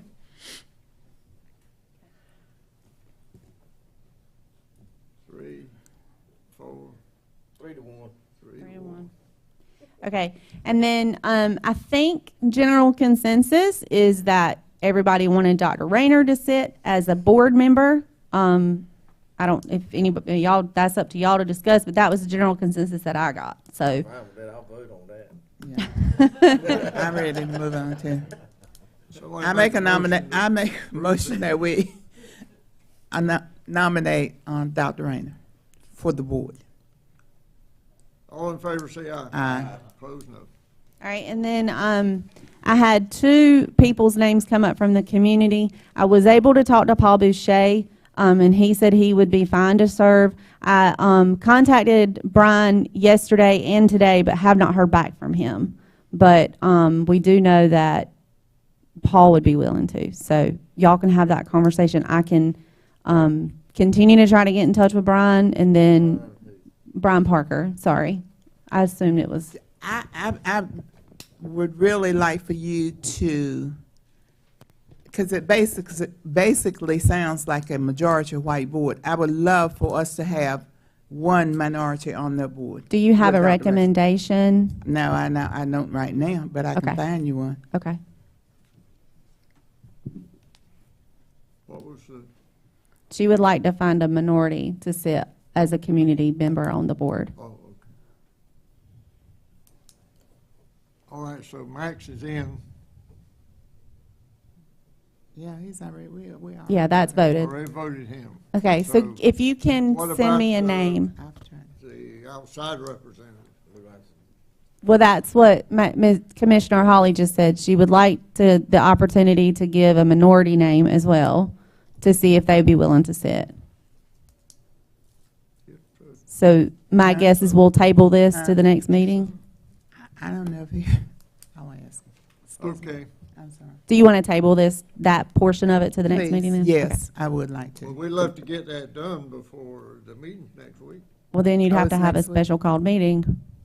We got our main man on there. Can Can they vote? Kayla said, can they vote over email? No. I'll let him tell you no. That's right. Yeah, you'd have to have another Next meeting. week. Consider approval of the well, advisory board appointment. What do you want to, Mayor, what do you want to do about the community? Do you want to just have it at the October meeting, or do you want to have another meeting next week? Or maybe by the end of the week? No, okay. So how do you want to go? Y'all have to make a decision on the community member. So is it, do you have to have that second person by next week? Can you not just put it off until I don't October? think there's anything that says it has to be next week. We just Yeah. won't have a representative there next week. We'll have one there The in meeting's on October. the 17th. Right, next Tuesday. So we can, Will be there. and I'll be there. If we just Right. have that second one. Second Yeah, one right now. that's fine. So Okay. we'll table it to October. Yes. Yeah, perfect.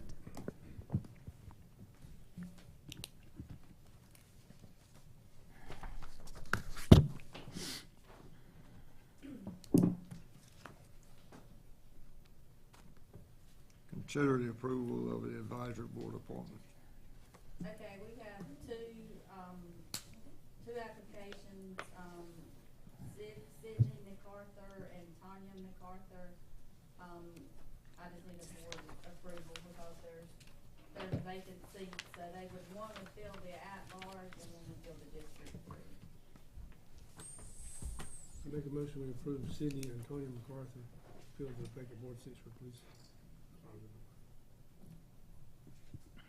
So you made a motion to approve both of them. All in favor, say aye. Aye. Opposed, no. Consider approval of the Cultural Art Advisory Board, Derek and Angie.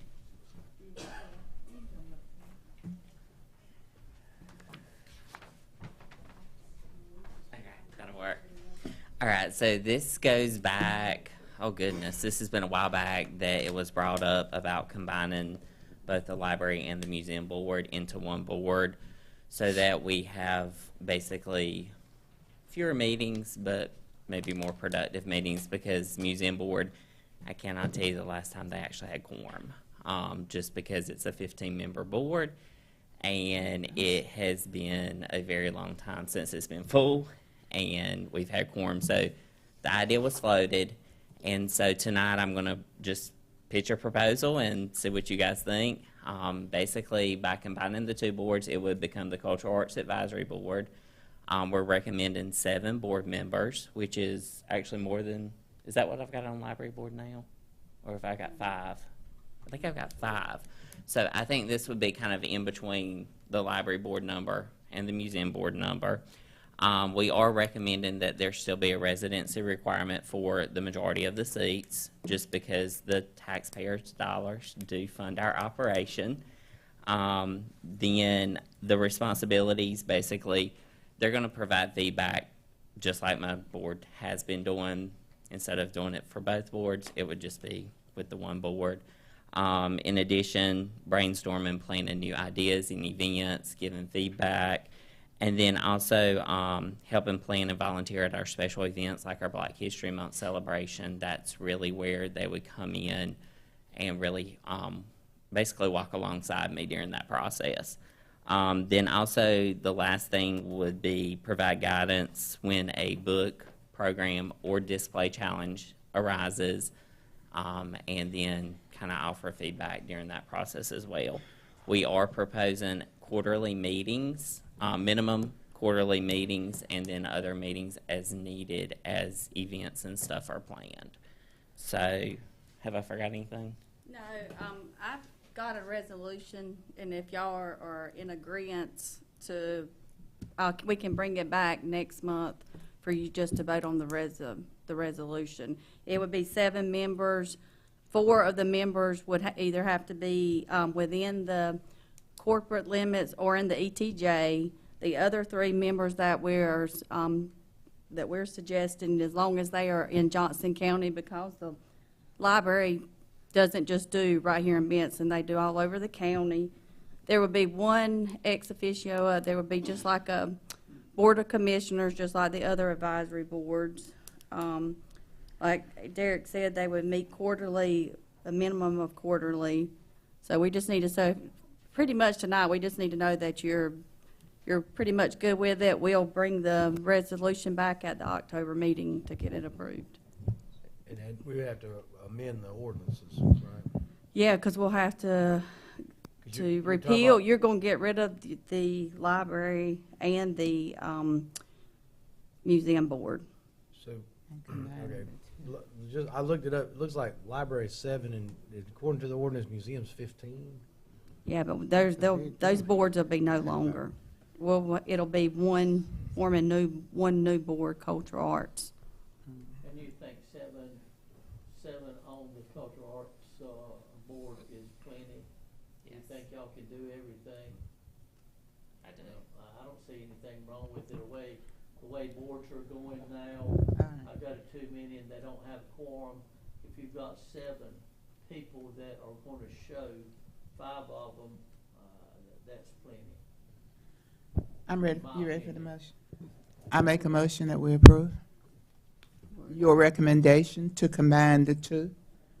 We just, I guess with one caveat that you're gonna have to modify your ordinances. Yeah. Right, do the right. resolution. We'll do that next meeting. But, right, okay.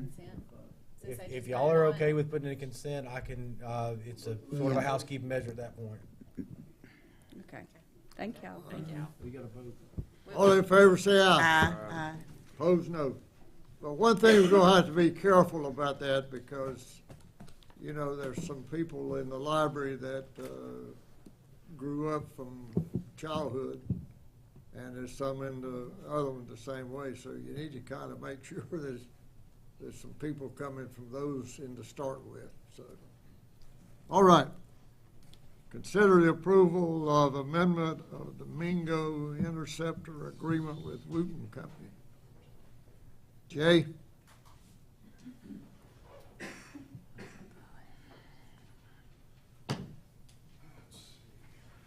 Good evening, everyone. This is for the amendment to our contract with the Wooten Company. This is for the Mingo Interceptor project. We have some changes that have been evolving over time that we need to make some financial moves on just a little bit, basically a change orders.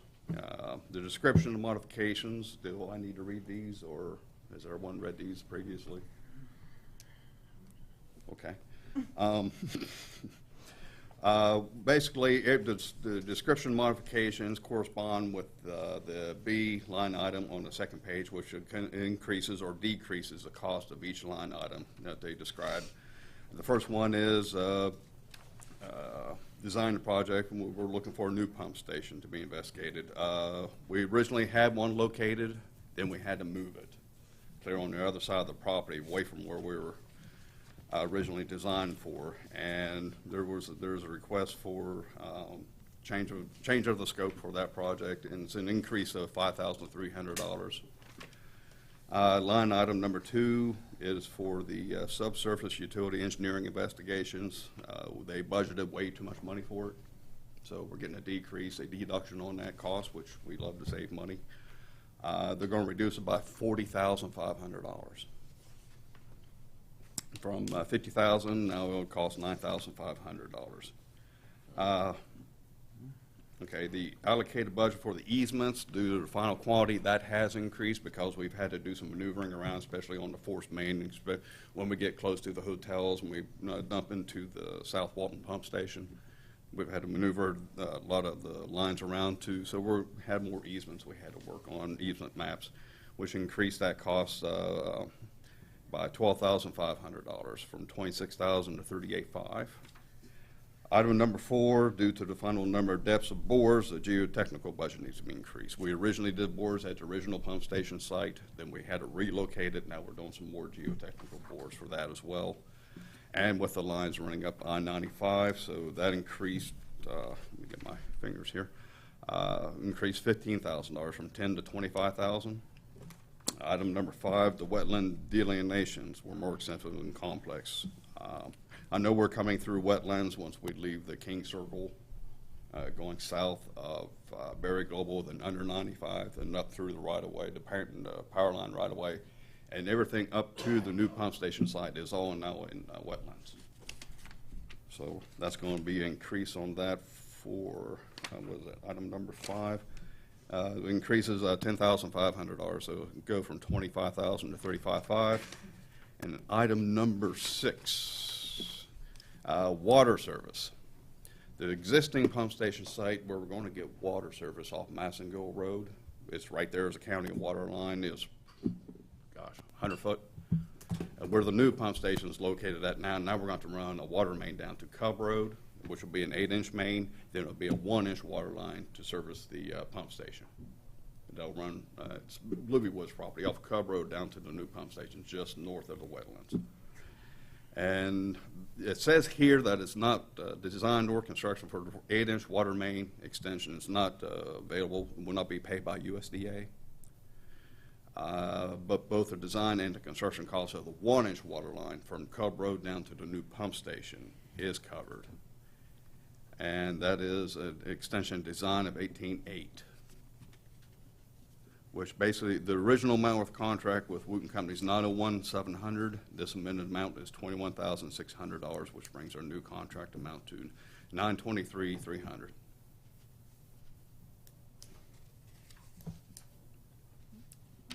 Any questions? Well, there was a question on number 5. Yes. You mentioned electricity, very global. I didn't say anything about electricity, sir. Huh? He ain't mentioned it. Environmental investigation, number 5. Yeah, but isn't electrical involved with it? There will be electricity at the pump station. That'll probably be serviced, I think it's South River over there. isn't it? Actually, we're going to pull power off one of the transformers right on 95. Okay, so it'll be Very ours. global is Duke Power. Right. Yes. But we're going to pull it from one of our transformers on 95, so we'll be fine. It'll be us. Can you support the quantity with a 1-inch line? Why Yes. would we put a 1-inch line to the main, to the pump station? The 1-inch line, all it does is just for cleaning purposes. That's all the 1-inch line is for. Yeah. It's nothing else. No, it's just for the pump station. It's just for the pump station, plus it does give us an 8-inch main on that side of town, Okay. We can which open is good up. for, future economic development. Well, it looks like you could have saved a little more off 1 and 2 to have made this a 0 instead of 21,000. We'll keep working on it. I can beat them in submission if you'd like. So, anyway, that's our agreement, and anything else? So you're looking to get this approved. Yes, sir. I'll entertain a motion.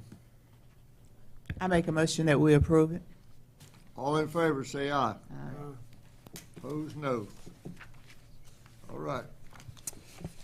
Okay, next I have consideration and approval for amendment number 4 for on-call engineering services with Withers Ravenel.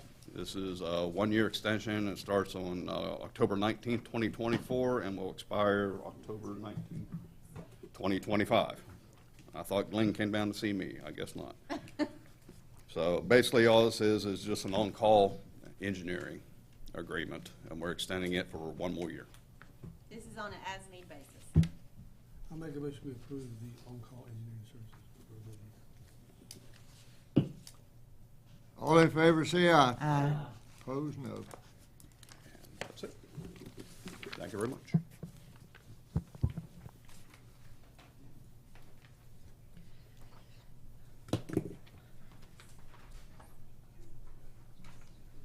Consider approval of road closure on October the 10th, 2024 for North Carolina Cycle. So as you all know, Cycle NC has chosen Benson as a destination stop from the mountains to the sea trail that they have. They will be here on Thursday, October 10th. They'll start coming in around noon, and they will leave on Friday the 11th around 9 o'clock in the morning. They'll all be cleared out and probably won't even be able to tell they were here. They are bringing 900 to 1,000 riders. There's going to be quite a lot camping at VS Fieldhouse, or at VS Park. They'll have, some will bring campers. Their families will kind of follow behind on campers. Some will have tents. Some will be shuttled to Hampton Inn and surrounding hotels. There's another hotel that they were, I guess they couldn't get, they were unsure maybe, or they couldn't get any rooms blocked from Holiday Inn, so they are using also a hotel in Dunn. But the majority of our folks from this are going to be at our Hampton Inn location in Benson. We would like to make them feel very warm and welcome. So we're going to have a big event, like kind of have some music playing at the field house when they come in, because that's kind of their place they're going to stop. And then we would like to route them for the evening to our downtown district. So what we're requesting of you today is to close Railroad Street on the Fainting Goat Cornerstone side from Main Street to Parish.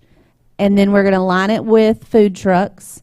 And we're going to utilize the social district that we now have and have a band and just kind of utilize that corner. And then also JP's Pastry has agreed to stay open later that day. We're going to have some conversations with Jenny. I just happened to talk to JP yesterday.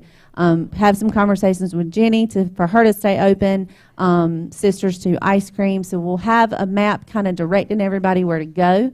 All of these, we have a budget for this in our tourism funding from Johnston County Tourism Board. They are helping us kind of do all this. And so we are requesting that we close the street probably starting around 3 o'clock on that Thursday and close it until 10 o'clock when seemingly the town is quiet. So we just need approval. Would you give me those dates again? So they're going to come in on October the 10th. They'll start cycling at about noon, and they will leave on Friday the 11th that morning. All right, I'm ready. You ready, Mayor? Ready to For the motion? I make the motion that we approve. All in favor, say aye. Aye. Opposed, no. Consider approval of closing project. So again, we're continuing to clean up. We did have our audit. I will say this, side note, we had our audit last week. It was a very good week. There was not, just seemingly it was very smooth. We're still doing some final closing up some stuff. I had a conversation with Jacob, who is the one who manages our audit, and he says he anticipates having ours done fairly soon. Looking at, hopefully he'll give me the draft financials next month. But in the process of all that, we're continuing to, with the new software, is clean up some things. And so we do want to close that SRF loan. We can open it back if we have to, but we are going to close that. The original budget was $255. We had not received any funds. We've not expended any funds from that project. And then also Fund 98, which is our 2020 wastewater system improvement, the SRF loan. We were going to take a loan out to do the Headworks project, and we routed that into the 2022 state appropriations, the $22 million. So we're going to close that project out. I will move all the expenses into Fund 38, which is the appropriated funds. And then as you guys saw on your on the note that I passed out to you all prior to this, I have made the first reimbursement to the state funding appropriation for the $22 million. So I did that this week, and so I'm just waiting for them to send it back for approval, and then we'll have made the first draw. These are all town streets. These are projects. So we're closing them. You looking for approval? Yeah, I just need action that y'all approve the closing. I make a motion to approve. All in favor, say aye. Aye. Opposed, no.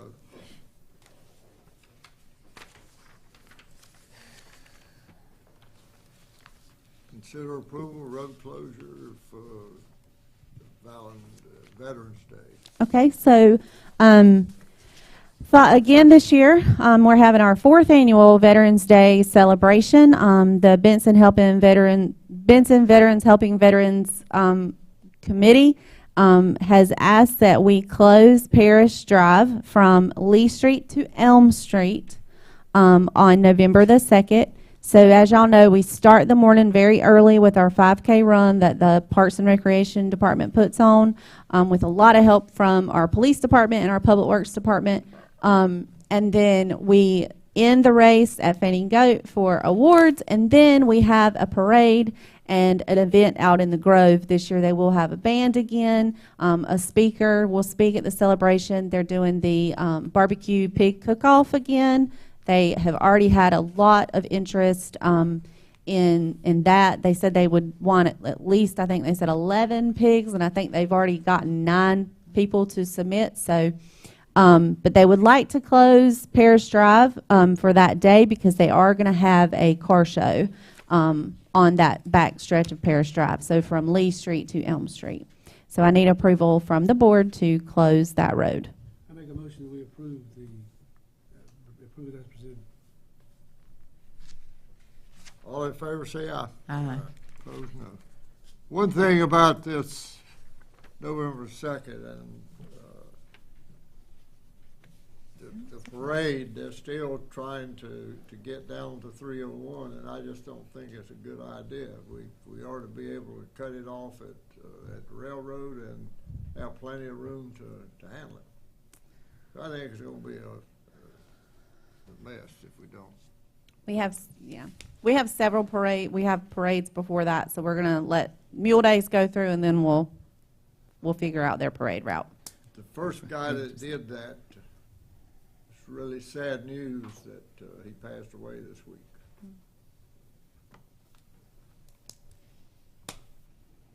All right, consider approval of road closure October the 25th. God, we have knocking them out. As we had a staff meeting this week or last Friday, and I said to the staff, we are in the season of a very busy season, so we all need to kind of be mindful that everybody's got their own thing. But yes, we are asking for the board to again close Railroad Street from Main to Parish on the Fainting Goat side.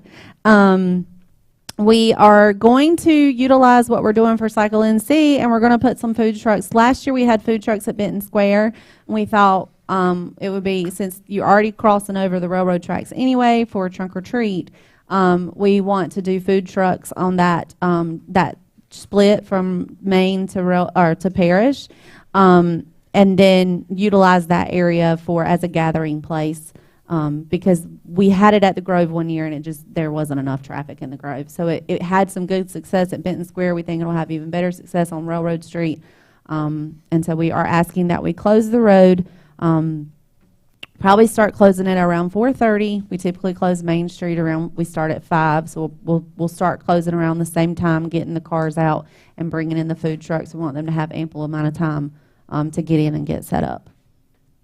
And then we'll have it closed until the event's over, probably about 9 or 10. So I'll entertain a motion to approve it. I make that motion that we approve it. All in favor, say aye. Opposed, no. Consider approval of the lease with, oh God, do you know that's not on there again? It is, because this is truck We 2 got a of whole 2. yard full of cars and trucks sitting out there, and we're gonna buy another one?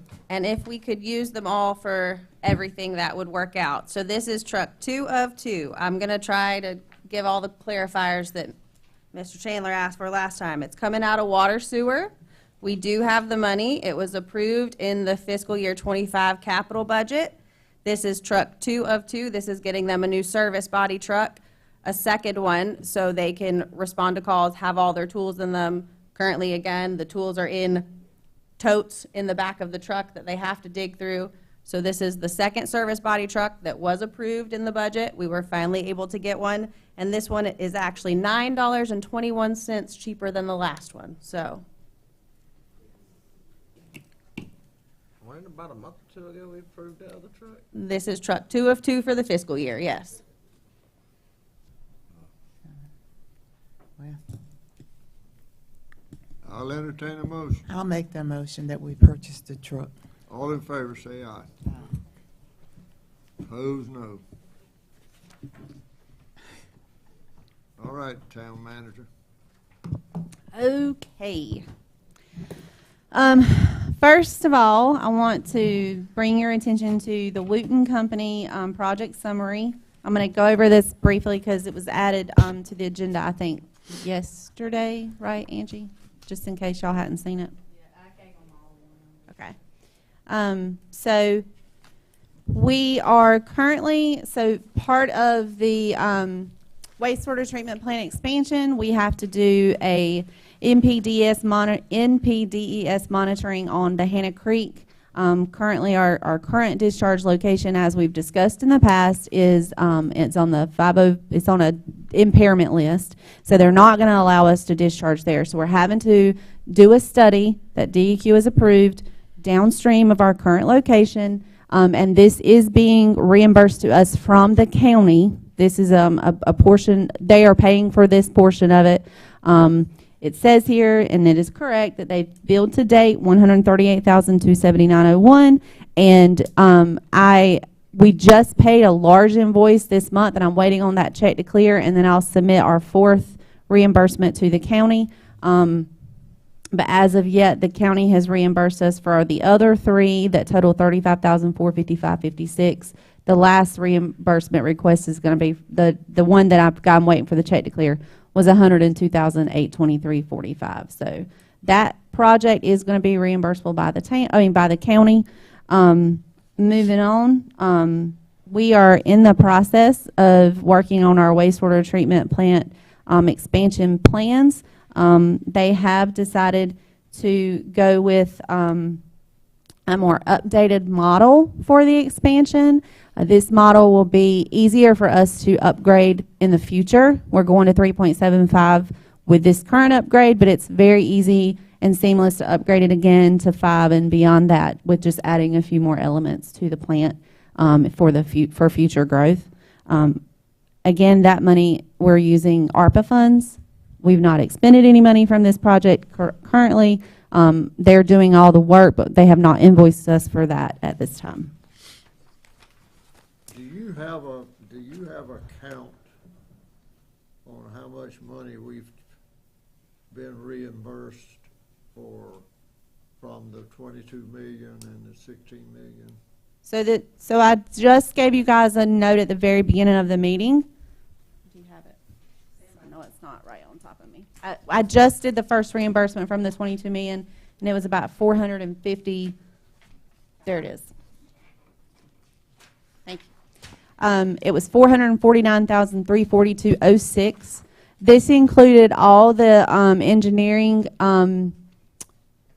that we had paid for in previous fiscal year. That was $217,700, and then we just received our first construction pay app from ELJ for the Headworks project at $231,642.06, and so I combined all those and I sent them to the state Monday. So $449,342.06 is the first reimbursement draw from the 22 million. The 16 million, Jay, that one is several different projects, and I'll get to all of get to where we're kind of at with that. But we haven't done a draw on that yet. But he is submitting separate budgets of how we're going to expend the 16 million. Well, I think it's going to be important over the next few months as to how much of that money's been utilized. Okay. And if we've got projects that are in a position that's being built that the engineering hadn't been reimbursed, we ought to do that. We ought to get as much money as we can out.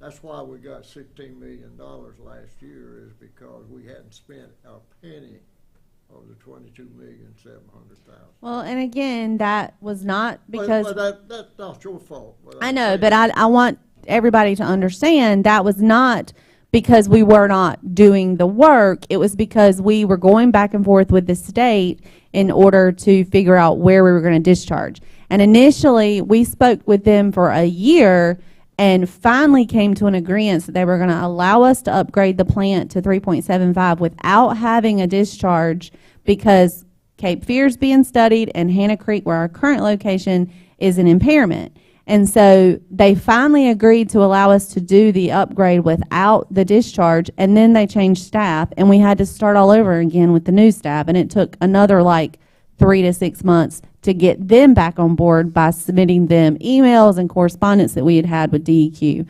So that's why we were so delayed on expending the 22 million, because we were just trying to get permits approved.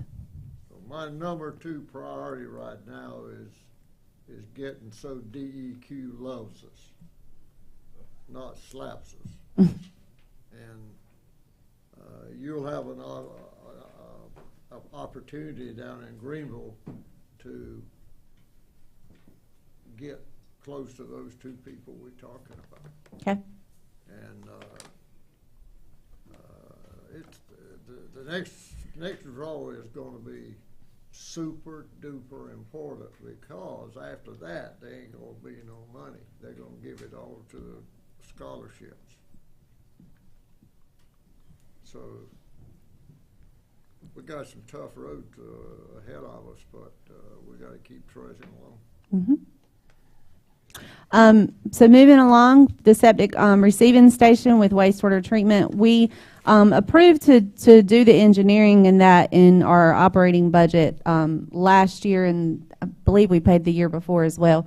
So we're ready. That project is ready to go out for bid. It says in here we're waiting for EPA to allow funding for disbursement. We actually had contact Skip Green, our grant writer, is the one who's managing this project. The STAG grant is $1 million, and we got confirmation today that we can go ahead and move forward with submitting the bids if we wanted to. We're still waiting on them to kind of give us the funding notice, but they basically have said, like, the money is yours. It was given to us a couple of years back, actually. And so he's working. Yeah. So Skip is diligently working through that, but we have essentially been approved to put it out for bid. So we hope that by the time the Headworks project is done, then the septic column station will quickly be done following that, depending on how long it's going to take us to get materials in. And then we can start generating revenue in the plant. And so this will the septic hauling station will actually run through the Headworks project, so it's all going to kind of be intertwined with one another. Moving on to the Mingo Interceptor, Jay just kind of gave you guys an update. We do have the plans pretty much done. What we're doing now is really just working on final easements, and then we can put that back out. We can put that out for bid for construction in the next few months. And then another project that Wooten Company is working on is our stormwater improvements. That was $400,000 grant that we received, and this is for planning. So they are currently in the process of doing the work to get the designs drawn, so we can take those designs and submit them to DEQ for construction funding. So the $400,000 again is just for design, and that is going to hit the areas that involve TNT, Market Street, all the way down to the Grove, like kind of that area that we have some flooding in, as well as the area around Carly Seas. I got a question since you're talking about the storm drain. Yeah. So in a couple of years, there's going to be a $400,000 bill that's going to be due to pay to DOT. Correct. Have we got a project started for that, putting money into it? There is a project. I started that project when Matt was here. So we'll start working towards getting that project funded, because currently it's not. But that's going to be stormwater, so it's general fund. I just want to make sure in the next couple of years we say, yeah. No, it's there. Trust me, it's in our statements every year. It's there. 27.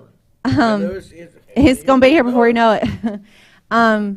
The Withers Ravenel is currently working on our elevated storage tank. So the $16 million, we're gonna try to like spread that out as well as we can. So it was mentioned earlier about phases 3 and 4 of the water system.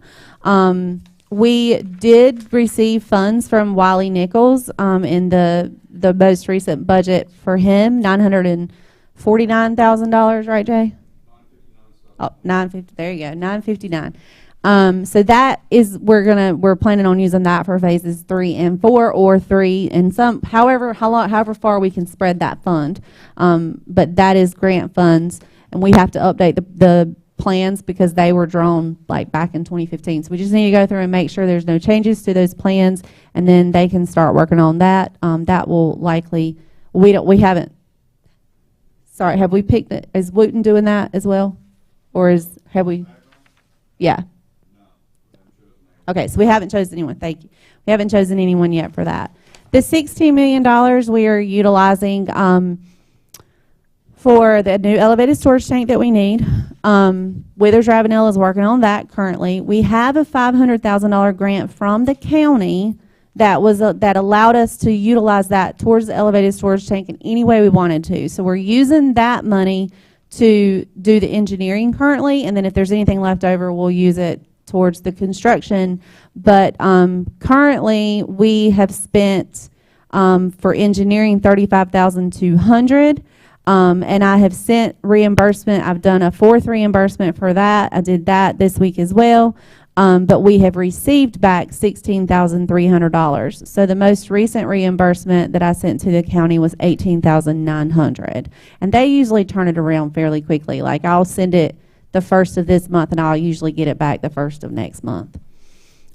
So they are in the process of assessing a location. We gave them a few. They have narrowed it down to 2, which I think now has kind of been narrowed down to 1. And so we're having some conversations with the area that it's in to determine if we can have the land donated or if we're going to have to pay for the land. We're just working through those negotiations right now. We have deemed that it's going to be a 750,000 gallon per day tank with all the conversations that we've had in regards to cross-point logistics. That is going to be what we're going to need for the future, for sure, because we're already over our daily capacity limits, and so we need to be able to maintain. And then we'll use that money for, there's some pump stations that need to go out of service, and so we're working on a budget for those. And then, Jay, Kayla, am I missing anything? Sewer line under I-40 is going to be replaced. Yeah. I thought that was a casing that was going under, I'm thinking about I-95. You're thinking about I-95? Yeah. All right. So does anybody have any questions about the projects currently that are going on in town that I need to specify, clarify? Jay's here. I'm here. Kayla's here. We all sit in these meetings. But Jay mainly. But is there any clarification that anyone needs before I move on? Move on, please. Okay. As I said before, we have a very, very busy season coming up. It's going to start with Mule Days, which we all know. I'm assuming everybody's going to ride on the float this year. Maybe, hopefully. So we'll have that parade on that Saturday. And then October 1st, we have a double whammy. We have Police National Night Out, which we have moved to the Grove. And we also are going to host the South Johnston Homecoming Parade. So that will happen about 4 o'clock that day. And then followed at 5 o'clock, we'll be at the Grove for National Night Out for the police department. Following that, we have Hallow Fest on October 25th. That is the Friday before Halloween. Then following that, November the 2nd is the Veterans Day celebration and 5K run. And then after that is Christmas on Main. So very, very busy time. We're working very, very hard to get the town looking good. And let us know if y'all see anything that we need to work on in preparation for those. Also, October 6th through the 12th is another double whammy because we have Public Power Week where we recognize our electric linemen, and then we also have Fire Prevention Week where we recognize our fire department for all the work that they both do. And then I want to bring up also, and Kayla may interject, we have had in the last month 3 resignations in the police department. So we are going back and looking at those budgets again in regards to the police department. And so there may be a potential salary adjustment that will come to the board in the very near future, probably October, to discuss the police department. We have fallen back down to the bottom of the list for Johnston County. We've lost 2 4 Oaks in the last month, and one, we're not sure where that individual is going to go, but we are down quite a few, so you will see Nikki probably out on the road as opposed to doing more detective work. I mean, she'll be doing that too, but she'll also be on the road, and you are already seeing Zane Trent on the road currently. So we're using our resources where we can. So just wanted to give that brief update. And that was a lot. Did I get everything? Oh, I have one more thing.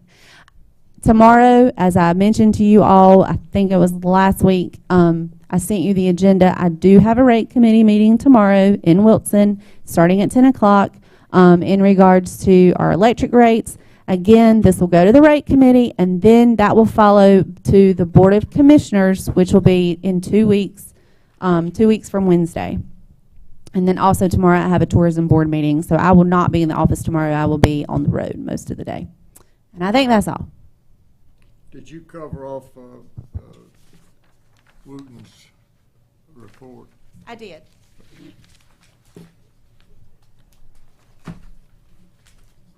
How about Mr. Attorney? I don't have anything. It's getting late, unless somebody's got questions for me.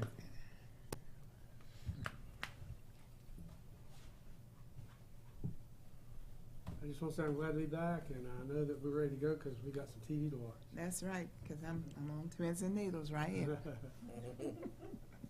good. How about you? I'm good, and I would like to say to Dr. Rayner, we're so happy to have you back. So glad your surgery went well, and you're even looking younger already. Come get this eye check. Do I get a discount? I can't afford to go. If you give me a discount, I'll be right back there. Will? Just want to find out, where are you on the roundabout as far as having it painted?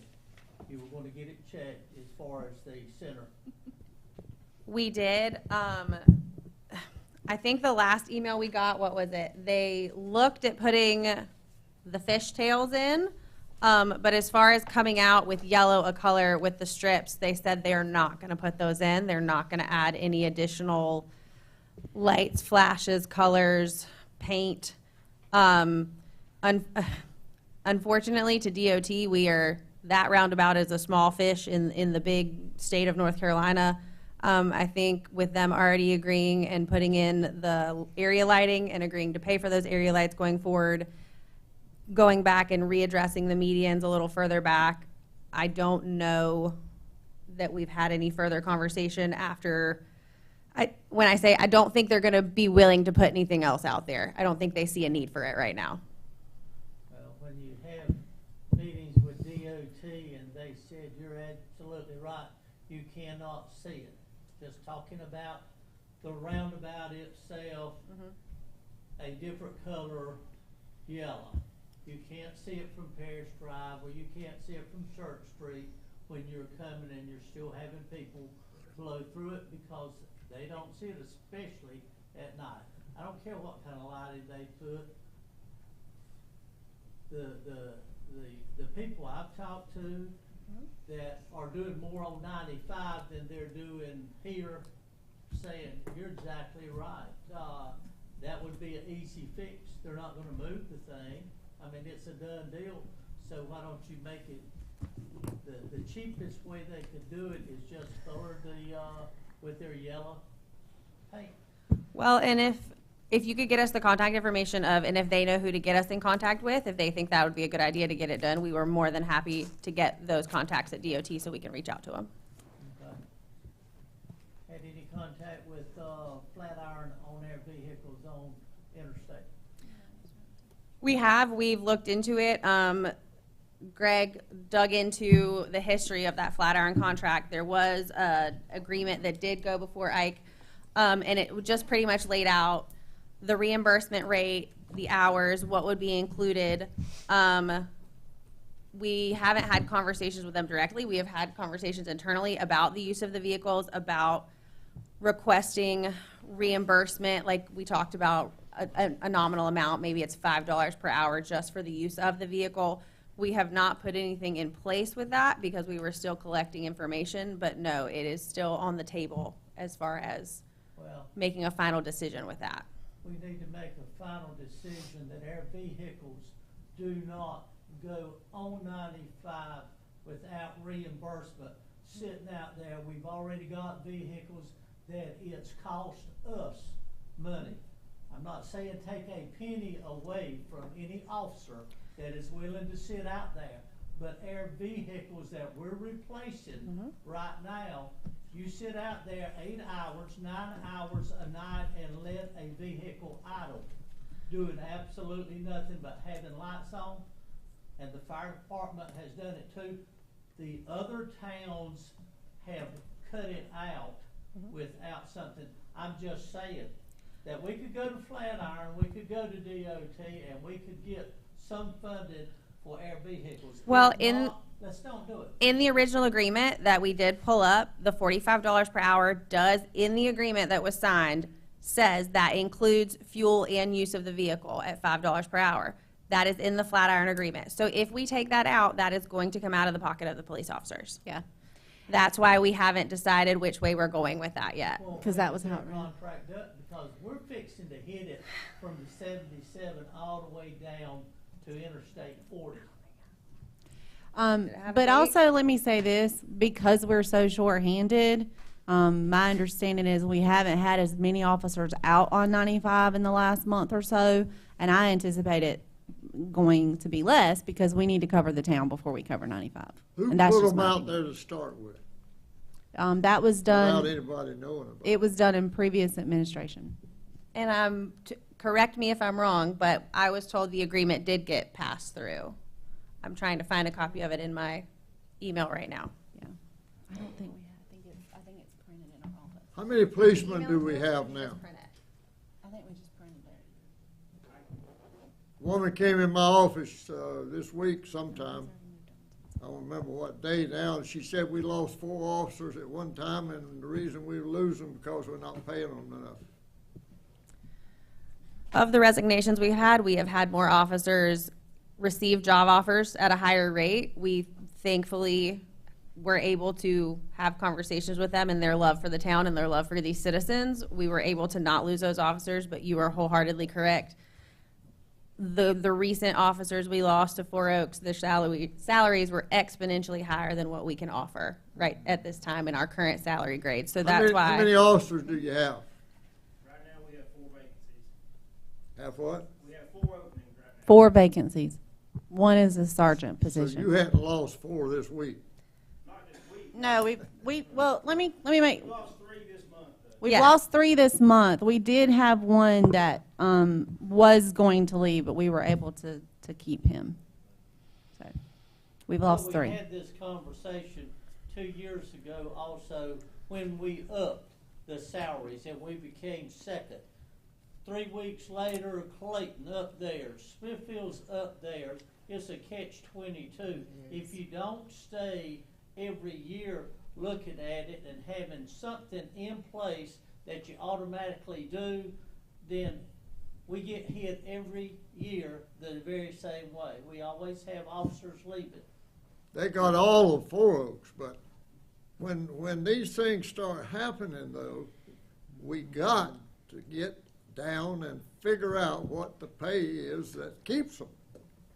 I don't know And if tell you'll ever be able to somebody. find that out. And we've been working on that number, but before we presented anything to y'all that we were not 100% confident with, we wanted to take the time between now and the October meeting and present you with something that we had actually had time to think through and look at for the future. But we wanted to give everybody a heads up now that we are looking into it and be prepared to see something come that first meeting of October. As well as let me say that I emailed this to before the meeting, but we did open our garbage packets yesterday. We did receive 3, and they're all vastly different. You can't literally look at it and say lowest most responsible because they're all so different. I can tell you this, and we'll have more discussion about this on the 10th when we can better present it to you all. Clean sweep is probably going to go away.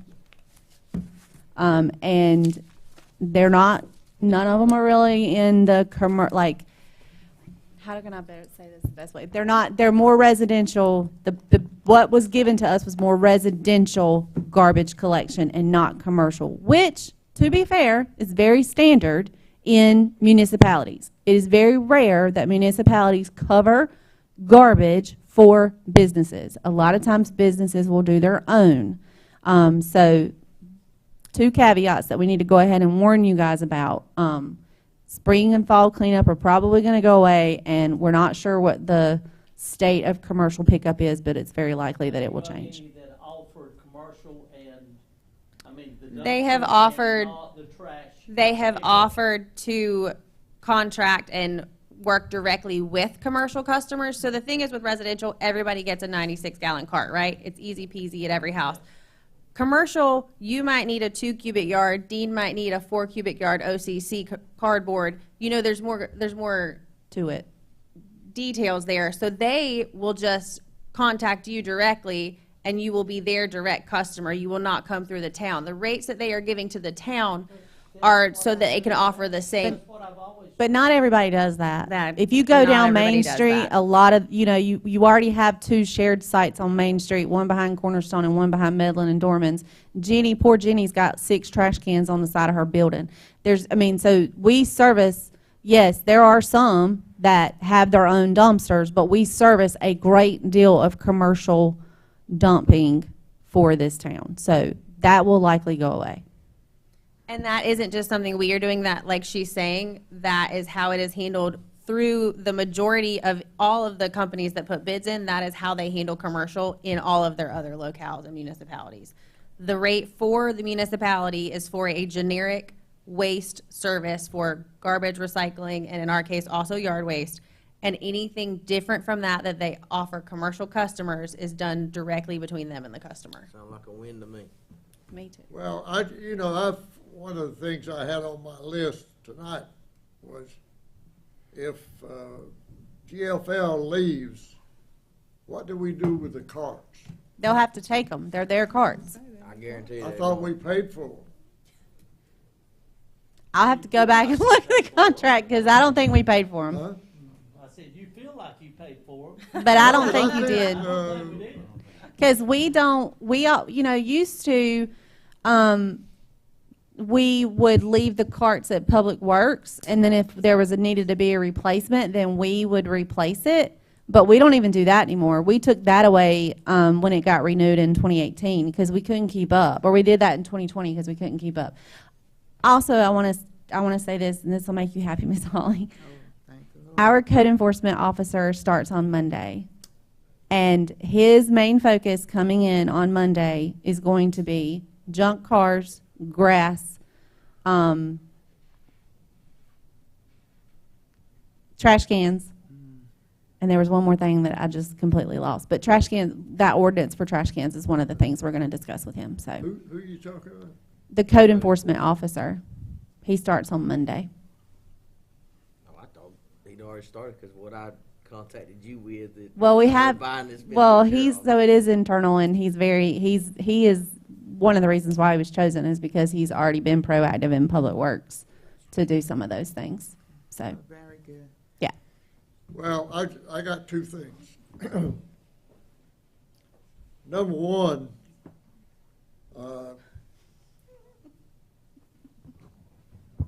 Lincoln Street is a racetrack. And if we don't do something about the speed on there, somebody's gonna get killed. And I don't ever see anybody running radar out there. And we're gonna do something about it, or I'm gonna go to Raleigh and get somebody to do something about it. Number 2, I wanna apologize to the board and everybody that's here. I went on vacation from Monday to Friday. And I think it was the worst thing I've ever done, because when I came back, I've been through literal hell since that time. I had no air conditioning in my house until today, and 15 other things. And I didn't have the time to do what I should do with the board packet this week. I just hadn't had time to dig in, and all the screw-ups tonight, I take responsibility for because I was the one that made them. But I'll try to get straightened out and That's fine, man. You're get fine. back on track. You're fine. Let's move on. Any other thing to come before the board? Make a motion that we adjourn. All in favor, say aye. Opposed, no. Ayes have it. No later.